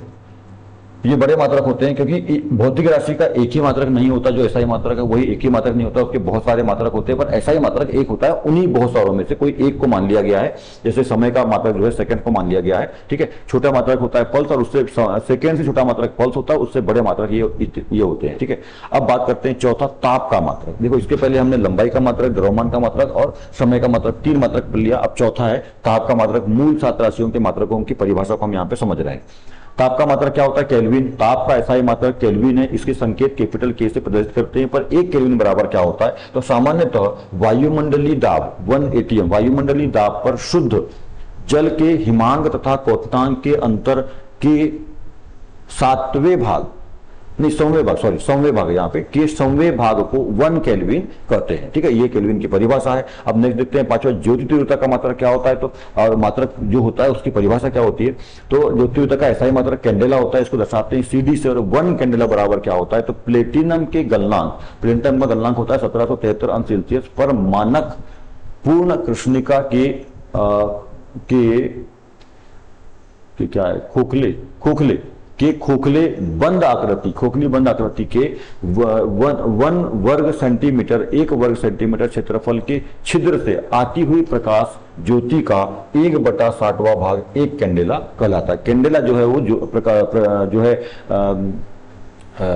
क्या नाम है उसका, ज्योति तीव्रता। कैंडेला जो है ज्योति तीव्रता का मात्रक है। तो ज्योति तीव्रता का मात्रक कैंडेला है, मतलब प्रकाश से संबंधित ये मात्रक है, ध्यान रखिएगा। अब अगला देखते हैं 6वां, धारा का मात्रक। धारा का मात्रक क्या होता है, तो इसका ऐसा ही मात्रक एम्पियर होता है, इसको दर्शाते हैं A से, ठीक है। 1 एम्पियर बराबर कितना होता है, तो 1 एम्पियर बराबर होता है, परिभाषा क्या होती है इसकी, तो 1 एम्पियर वह धारा है जिसका निर्वात या वायु में, निर्वात में या वायु में हवा है या हवा नहीं है, दोनों स्थिति में परस्पर 1 मीटर की दूरी पर रखे 2 सीधे लंबे व समांतर तारों में एक ही दिशा में बहने पर प्रत्येक तार की 1 मीटर लंबाई पर आकर्षण बल 2 × 10⁻⁷ न्यूटन लगता है, उसको 1 एम्पियर कहते हैं, ठीक है। ये 1 एम्पियर ध्यान रखिएगा। यहाँ पे कुछ बातें और है, जैसे यहाँ पे देखो समझने वाली बात ये है, 0 अंश सेल्सियस बराबर होता है 273 केल्विन। यदि हम अंश सेल्सियस को केल्विन में कन्वर्ट करेंगे तो 0 अंश सेल्सियस बराबर 273 केल्विन। और यहाँ पे एक बात और ध्यान रख लो, 0 अंश सेल्सियस बराबर 273 केल्विन तो होता है, पर फारेनहाइट में कितना होता है, तो 32 अंश फारेनहाइट, ध्यान रखिएगा।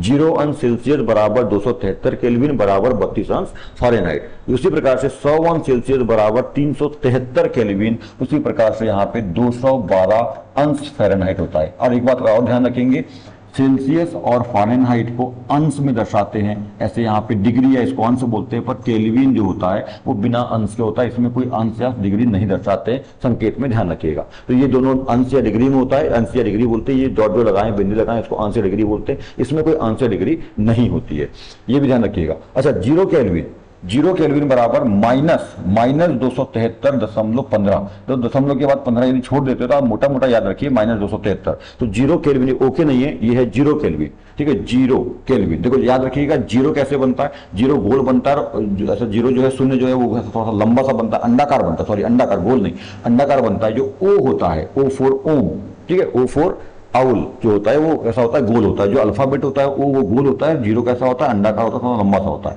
ठीक है। यहाँ तो ध्यान रखिएगा, ये बच्चे ने थोड़ा सा ओ लिख दिया, इस तरह का लिखेंगे इसको, 0 केल्विन। देखो ध्यान रखिए, O और 0 में बड़ा कंफ्यूजन होता है, तो O कैसा होता है, अंडाकार, 0 होता है गोल। तो यहाँ पे 0 केल्विन है, 0 केल्विन बराबर होता है -273.15 अंश सेल्सियस, 0.15 को यदि आप छोड़ दें तो -273 अंश सेल्सियस याद रखिए। परम शून्य ताप बोलते हैं इसको, परम शून्य ताप। इससे कम ताप प्रकृति में प्राप्त करना संभव नहीं है, प्रकृति में इससे कम ताप हो नहीं सकता। यदि इससे कम ताप हुआ तो फिर प्रकृति जो है बहुत नुकसान हो जाएगा प्रकृति में, ठीक है। तो 1 एम्पियर की परिभाषा यहाँ पे हो गई। 7वां बात करते हैं पदार्थ की मात्रा का मात्रक। तो पदार्थ की मात्रा का ऐसा ही मात्रक जो है वो मोल होता है, इसको दर्शाते हैं MOL, मोल संकेत से। और 1 मोल बराबर क्या होता है, तो ये बहुत पूछता है, 1 मोल बराबर अवोगाद्रो संख्या में भी अपन ने इसके पहले पढ़ा है, अवोगाद्रो नियतांक में भी हमने इसके पहले पढ़ा है। तो 1 मोल बराबर क्या होता है, पदार्थ की मात्रा का मात्रक होता है 1 मोल। किसी भी वस्तु के पदार्थ की मात्रा को दर्शाना है तो मोल में दर्शाएंगे। और 1 मोल बराबर क्या होता है, पदार्थ की वह मात्रा जिसमें उसके अवयवी परमाणुओं या अणुओं या आयनों की, अवयवी का मतलब जिससे मिलकर वो बनाए, ठीक है। अवयव का मतलब क्या होता है, जिससे मिलकर वो बनाए, ठीक है। पदार्थ यदि मान लीजिए जैसे मानव का शरीर है, मानव का शरीर जो है हड्डियों से, त्वचा से, मांसपेशियों से, रक्त से, ऐसी बहुत सारी चीजों से मिलकर बनाए, तो वो हमारे अवयव हो जाएंगे, ठीक है। तो पदार्थ की वह मात्रा जिसमें उसके अवयवी मतलब रचक घटक या रचक अवयव या अवयवी परमाणु हो सकते हैं, अणु हो सकते हैं या आयन हो सकते हैं की संख्या अवोगाद्रो संख्या के बराबर होती है। अवोगाद्रो संख्या कितनी होती है, तो अवोगाद्रो संख्या का जो मान है या 1 मोल जिसको अपन बोलते हैं, अवोगाद्रो संख्या को 1 मोल कहा जाता है, ठीक है। ध्यान रखिएगा, अवोगाद्रो संख्या को दर्शाते हैं Na से, या जो 1 मोल होता है बराबर क्या, 1 मोल, उसकी जो वैल्यू होती है कितनी होती है, ये होती है 6 पॉइंट, यहाँ पे आप इसको जोड़ सकते हैं 6.022 या 23 गुणित 10⁻23 की घात, ठीक है। अवोगाद्रो संख्या क्या है, 6.023 गुणित 10⁻23 की घात। 1 मोल बराबर क्या होता है, यही मान होता है अवोगाद्रो संख्या, या 1 मोल बराबर ये मान होता है परमाणु, अणु या आयन। 6.023 या 22 भी लिखते हैं इसको, गुणित 10⁻23 की घात परमाणु, अणु या आयन। अब वो पदार्थ परमाणु से मिलकर बना है, अणु से मिलकर बना या आयन से मिलकर बना, इस बात पर डिपेंड करेगा और वो मान आएगा। तो अवोगाद्रो संख्या है ना, अवोगाद्रो नियतांक या अवोगाद्रो संख्या या 1 मोल की जो वैल्यू होती है वो इतनी होती है, ध्यान रखिएगा। तो ये 1 मोल की परिभाषा हो गई। अब आगे अपन बात करते हैं नेक्स्ट। तो ये हो गए 7 मूल मात्रक। 2 पूरक मात्रक भी थे, कोण का मात्रक, तो हाँ कोण का मात्रक पूरक मात्रक आता है। तो कोण जो है पूरक मात्रक है, कोण का मात्रक क्या होता है, तो उसका ऐसा ही मात्रक रेडियन होता है। 1 रेडियन बराबर क्या होता है, वृत्त की 2 त्रिज्याओं के बीच के कोण जो उस वृत्त की परिधि पर उसकी त्रिज्या के बराबर चाप काटती है, 1 रेडियन कहलाती है। इसको हम एक चित्र के माध्यम से यहाँ पे समझते हैं। देखिए ये चित्र बनाया हुआ है, ठीक है, ये चित्र है। तो यहाँ पे देखिए ये है, ये एक वृत्त है, वृत्त का ये क्या है, केंद्र है, ठीक है। तो यहाँ पे एक वृत्त देख रहे हैं, वृत्त का जो ये बीचों बीच में है वृत्त का केंद्र है, इसको दर्शाया गया है O से यहाँ पर, ठीक है। और 2 त्रिज्या यहाँ पे OB और ये जो OB है और ये OA है, 2 त्रिज्या है, यहाँ पे दर्शा दिया गया है, इसको R से त्रिज्या को दर्शाते हैं, स्मॉल r से। तो किसी वृत्त में 2 त्रिज्याओं के बीच का जो चाप होता है, 2 त्रिज्याओं के बीच का जो चाप है उसी को कहा है ना, वो चाप, तो सॉरी 2 त्रिज्या और जो चाप है उसके बीच जो कोण बनता है, देखो ये कोण बन रहा है, इसको बोलते हैं रेडियन। मतलब ये कोण है उसका जो मात्रक होता है वो रेडियन होता है। किसी वृत्त में 2 त्रिज्या और उनसे बने चाप के बीच जो कोण बनता है ना, उसको बोलते हैं कोण। जो थीटा बन रहा है, जो कोण बन रहा है उसको बोलते हैं कोण, दर्शाते हैं थीटा से। इसका जो संकेत है वो होता है रेडियन, RD यानी RAD या RD, ठीक है। तो देखिए यहाँ पे थीटा रेडियन में, तो थीटा बराबर क्या होता है, तो थीटा बराबर होता है चाप बटे त्रिज्या। ध्यान रखिएगा कोण जो है, थीटा मतलब कोण, थीटा का मतलब कोण। तो कोण का जो सूत्र होता है, थीटा का जो सूत्र होता है वो क्या होता है, चाप बटा त्रिज्या। चाप और त्रिज्या के अनुपात को कोण यानी थीटा बोलते हैं, ध्यान रखिएगा। चाप और त्रिज्या, ठीक है। चाप और त्रिज्या के अनुपात को बटे को क्या बोलते हैं, कोण बोलते हैं, कोण को दर्शाते हैं थीटा से। ये सूत्र होता है कोण यानी थीटा बराबर चाप बटे त्रिज्या। ठीक है, यहाँ परिधि बटे त्रिज्या हो जाएगा तो वो पाई कहलाता है। परिधि बटे त्रिज्या पाई संबंध को दर्शाता है। ठीक है, यहाँ पे कोण का सूत्र याद रखिए, ये लिखा भी आपके पास यहाँ पर। ठीक है, थीटा रेडियन में है, चाप बटा त्रिज्या। तो यहाँ पे देखिए चित्र के अनुसार है ना, थीटा और चाप को दर्शा रहे हैं हम कैसे, एस से। यहाँ पे देखो चाप को नहीं, ये ए बी चाप है, ये ए और बी चाप है, इसको दर्शाते हैं हम एस से। तो यहाँ पे एस ले लिया, और जो त्रिज्या है वो आर है, तो यहाँ पे आर ले लिया, मतलब थीटा बराबर एस बटे आर, ये थीटा का सूत्र हो जाएगा। यदि आर बराबर एस, ये आर और एस यदि बराबर हो, 1 मीटर में हो जो भी, ठीक है, तो ये त्रिज्या और जो चाप है, ये जो त्रिज्या और जो चाप है, क्योंकि ये दूरी है, दूरी का जो ऐसा मात्रा का मीटर होता है, तो ऐसा मान लेते हैं अपन कि ये दोनों बराबर हैं, त्रिज्या और चाप दोनों बराबर हैं और कितने हैं, 1 मीटर हो, तो ऐसी स्थिति में थीटा बराबर क्या होगा। ठीक है, तो यहाँ पे 1 रख दोगे, यहाँ पे 1 रख दोगे, 1 से 1 कट जाएगा, मतलब 1 आ जाएगा, थीटा बराबर 1 रेडियन। तो कोण थीटा बराबर 1 रेडियन, इस तरह से जो है इसका मात्रा निकलता है, ध्यान रखिएगा। ठीक है, चित्र के माध्यम से अपने समझ लिया इसको। देखो यहाँ पे संबंध भी दिया हुआ है उनके बीच।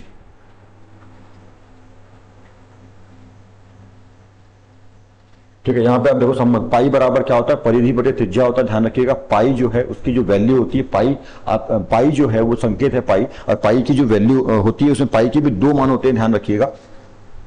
आपको ऐसा इधर भी दिया हुआ है, तो ध्यान रखिएगा। पाई का संख्यात्मक मान जो होता है, पाई का संख्यात्मक मान 22/60 होता है। इसको यदि आप आगे हल करते हैं तो ये 3.14 होता है।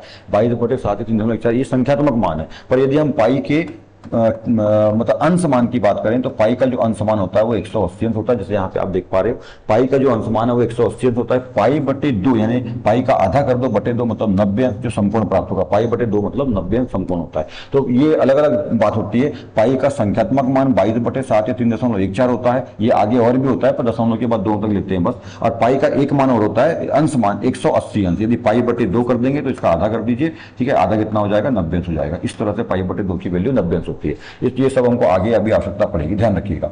तो यहाँ पे सूत्र जो है पाई का, जो पाई होता है वो परिधि और त्रिज्या के अनुपात को दर्शाता है। किसी वृत्त में परिधि और त्रिज्या के अनुपात को पाई बोलते हैं। मतलब पाई का सूत्र होता है पाई बराबर परिधि बटे त्रिज्या। और कोण की तो अभी अपन ने बात कर ली, ठीक है।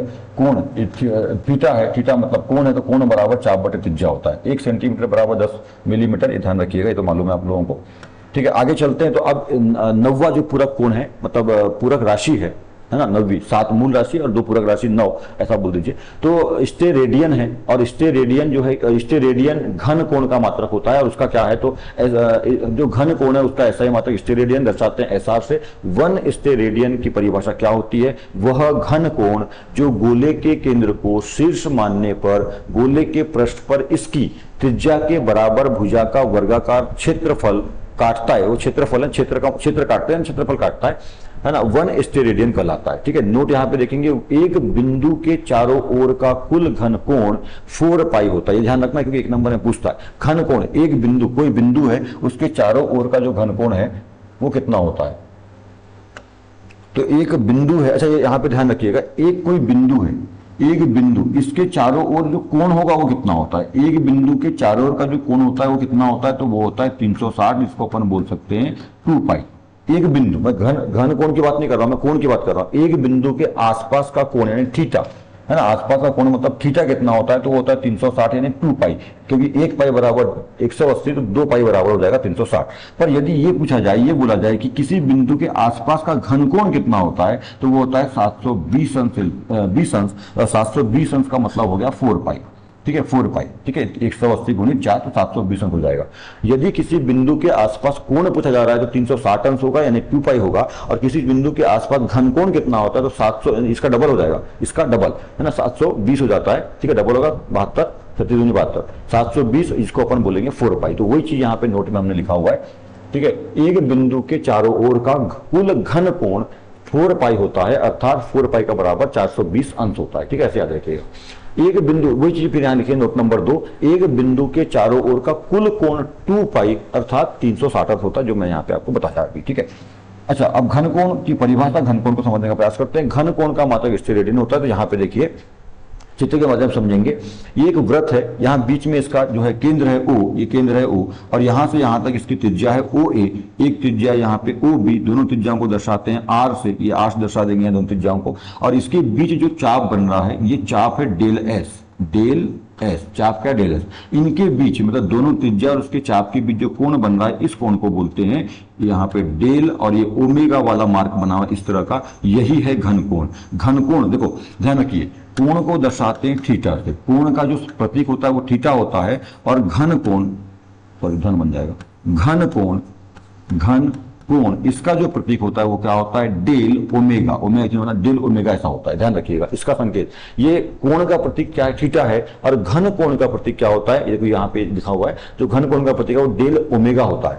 इसका जो संकेत है, सॉरी प्रतीक है वो रेडियन RAD होता है, और इसका जो प्रतीक है वो स्टेरेडियन SR होता है। ठीक है, इसका प्रतीक नहीं, सॉरी संकेत, कोण का प्रतीक थीटा है, उसका संकेत RAD रेडियन है, घन कोण का प्रतीक डेल ओमेगा है। ठीक है, डेल ओमेगा पढ़ेंगे इसको, और इसका जो संकेत होता है वो क्या होता है, मात्रक जो होता है वो स्टेरेडियन होता है। तो इस तरह से ध्यान रखना है इसको। ठीक है, आगे बढ़ते हैं।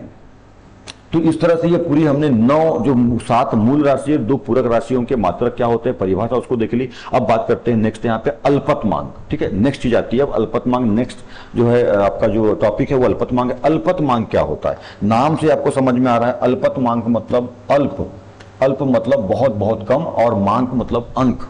तो अल्पतमांक, अल्प मतलब बहुत छोटा, अंक जो होता है उसको अल्पतमांक कहते हैं। अभी समझेंगे इसको, अल्पतमांक नाम समझ में आ रहा है। प्रत्येक मापक यंत्र, मापक यंत्र मतलब कि मापने वाला, जैसे कि बैरोमीटर, थर्मामीटर, जो भी इस तरह के मापक यंत्र होते हैं, तो प्रत्येक मापक यंत्र पर अंकित एक छोटे खाने के मान को उस यंत्र की अल्पतमांक कहते हैं। प्रत्येक मापक यंत्र पर अंकित मतलब लिखा हुआ, ठीक है, छोटे खाने के माप को अल्पतमांक, उस यंत्र की अल्पतमांक कहते हैं। जैसे एग्जाम्पल के तौर पर हम समझेंगे यहाँ पर जो एग्जाम्पल नंबर, साधारण पैमाना जो होता है, साधारण पैमाने का मतलब जो स्केल है, जैसे कि आप जानते हैं, जैसे यहाँ पे मैं आपको दिखाता हूँ कि ये जो स्केल होता है ये एक फीट का स्केल है।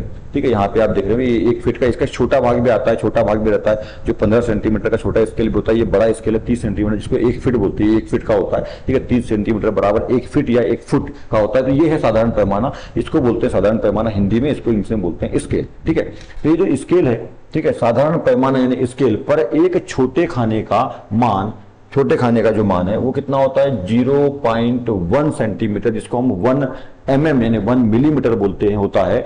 अतः साधारण पैमाने की अल्पतमांक कितनी होती है, 0.1 सेंटीमीटर, या इसको अपन बोलेंगे 1 मिलीमीटर। यहाँ पे ध्यान रखिएगा, ये जो 1 सेंटीमीटर होता है, इसमें देखिए यहाँ 30 सेंटीमीटर, तो 1 सेंटीमीटर इतना सा मान है, देखो इतना सा मान जो है 1 सेंटीमीटर का मान है। इस 1 सेंटीमीटर में 10 मिलीमीटर होते हैं। तो 10 मिलीमीटर मतलब 10 खाने बने होते हैं। 1 सेंटीमीटर के बीच में यहाँ 10 छोटे छोटे खाने बने, जो कि नाखून की मोटाई के बराबर लगभग है। तो उनमें से एक जो खाना है यानी 1 मिलीमीटर, वो क्या है, साधारण पैमाने का अल्पतमांक है। किसी भी मापक यंत्र के सबसे छोटे खाने, सबसे छोटे भाग का जो मान होता है उसको उसका अल्पतमांक बोलते हैं। नाम समझ में आता है, अल्पतमांक मतलब सबसे छोटा, अल्पमान सबसे छोटा मान, उसको अल्पतमांक कहेंगे। ठीक है, तो साधारण पैमाना यानी जो ये वाला स्केल है, इस स्केल की अल्पतमांक, साधारण पैमाने की अल्पतमांक क्या होती है, 1 millimetre, 1 millimetre, nanometre sorry, 1 millimetre, या अपन सेंटीमीटर में बोलेंगे तो 0.1 सेंटीमीटर होगा। उसी प्रकार दूसरा देखिए, वर्नियर कैलिपर्स की अल्पतमांक 0.01 सेंटीमीटर, या इसको हम बोल सकते हैं 10 मिलीमीटर, 10 mm, 10 मिलीमीटर बोल सकते हैं। ठीक है, वैसे तीसरा देखें अपन यहाँ पर, तो स्क्रू गेज की अल्पतमांक कितनी होती है, स्क्रू गेज 0.001 सेंटीमीटर या 100 मिलीमीटर। ठीक है, स्क्रू गेज से क्या करते हैं, वर्नियर कैलिपर से क्या करते हैं, वर्नियर कैलिपर से किसी भी चीज की, किसी भी छड़ की जो है मोटाई ज्ञात करते हैं, या छड़ की, छोटी छड़ की लंबाई ज्ञात कर सकते हैं, कोई छोटी छड़ है उसकी, और स्क्रू गेज से भी उसका व्यास या मोटाई ज्ञात करते हैं। ठीक है, यहाँ पे क्या है, जब एक नोट है, सूर्य से अल्फा, अच्छा,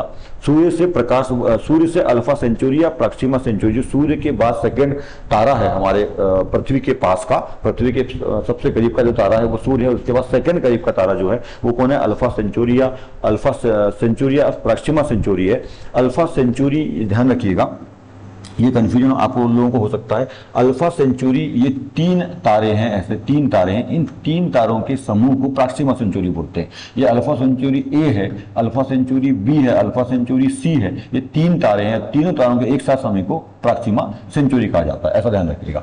तो जो सूर्य से दूर, सूर्य से अल्फा सेंचुरी या प्रॉक्सिमा सेंचुरी की जो दूरी है वो कितनी होती है? 4.3 प्रकाश वर्ष।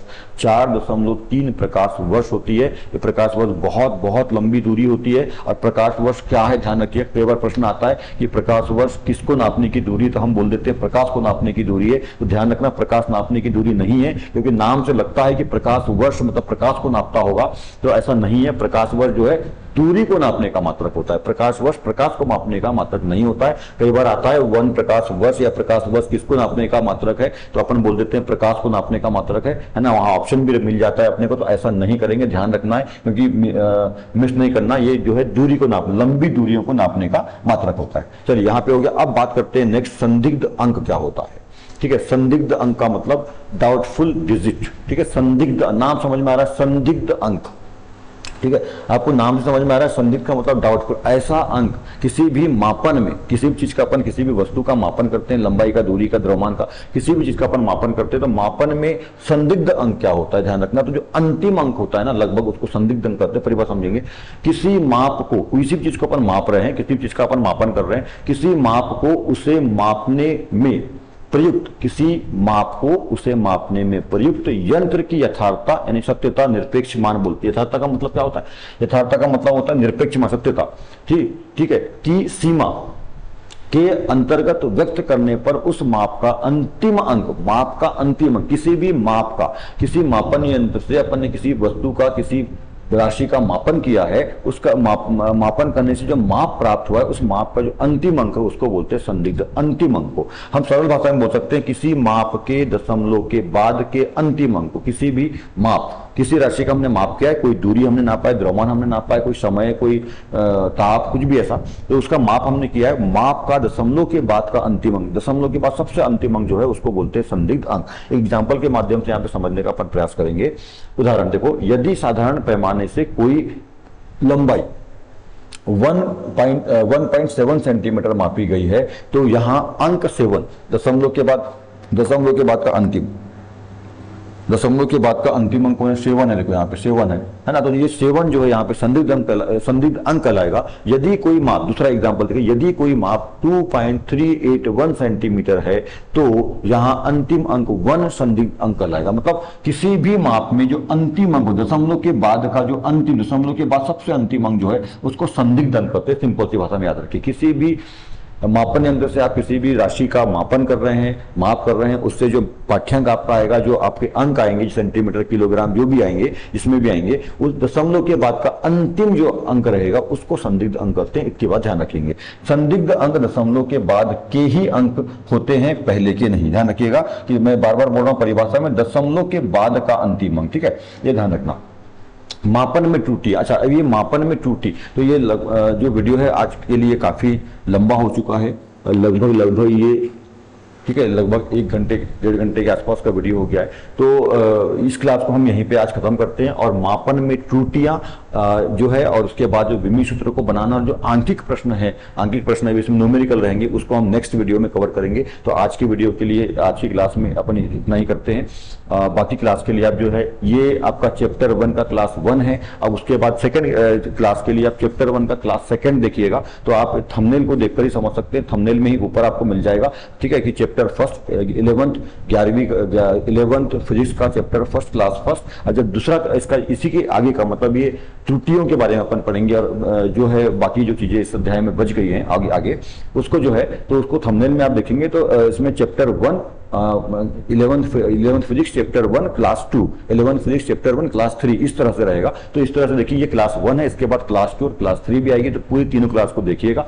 यदि आपको हमारी जानकारी अच्छी लगी है तो हमारे चैनल को सब्सक्राइब कर लीजिए, क्योंकि पूरा का पूरा जो पुस्तक का सिलेबस एनसीईआरटी का है, वो पूरा का पूरा इसी प्रकार से आप लोगों को मैं पूरे के पूरे अध्याय फिजिक्स, केमिस्ट्री के और बायो के इसी प्रकार से जो है यूट्यूब के मेरे इस चैनल पे आपको मिलेगा। तो यदि आप चाहते हैं तो यूट्यूब के चैनल को हमारे ओम पटले सर 11th-12th पीसीबी का मतलब है फिजिक्स, केमिस्ट्री, बायो। ठीक है, तो इसको आप सब्सक्राइब कर लीजिए बेल आइकन के साथ में, ताकि जो भी वीडियो डले आपको नोटिफिकेशन उसका आए। यदि आपको वीडियो अच्छा लगा है तो हमें लाइक और कमेंट जरूर कर लीजिएगा। सो थैंक यू, आज के लिए गुड लक।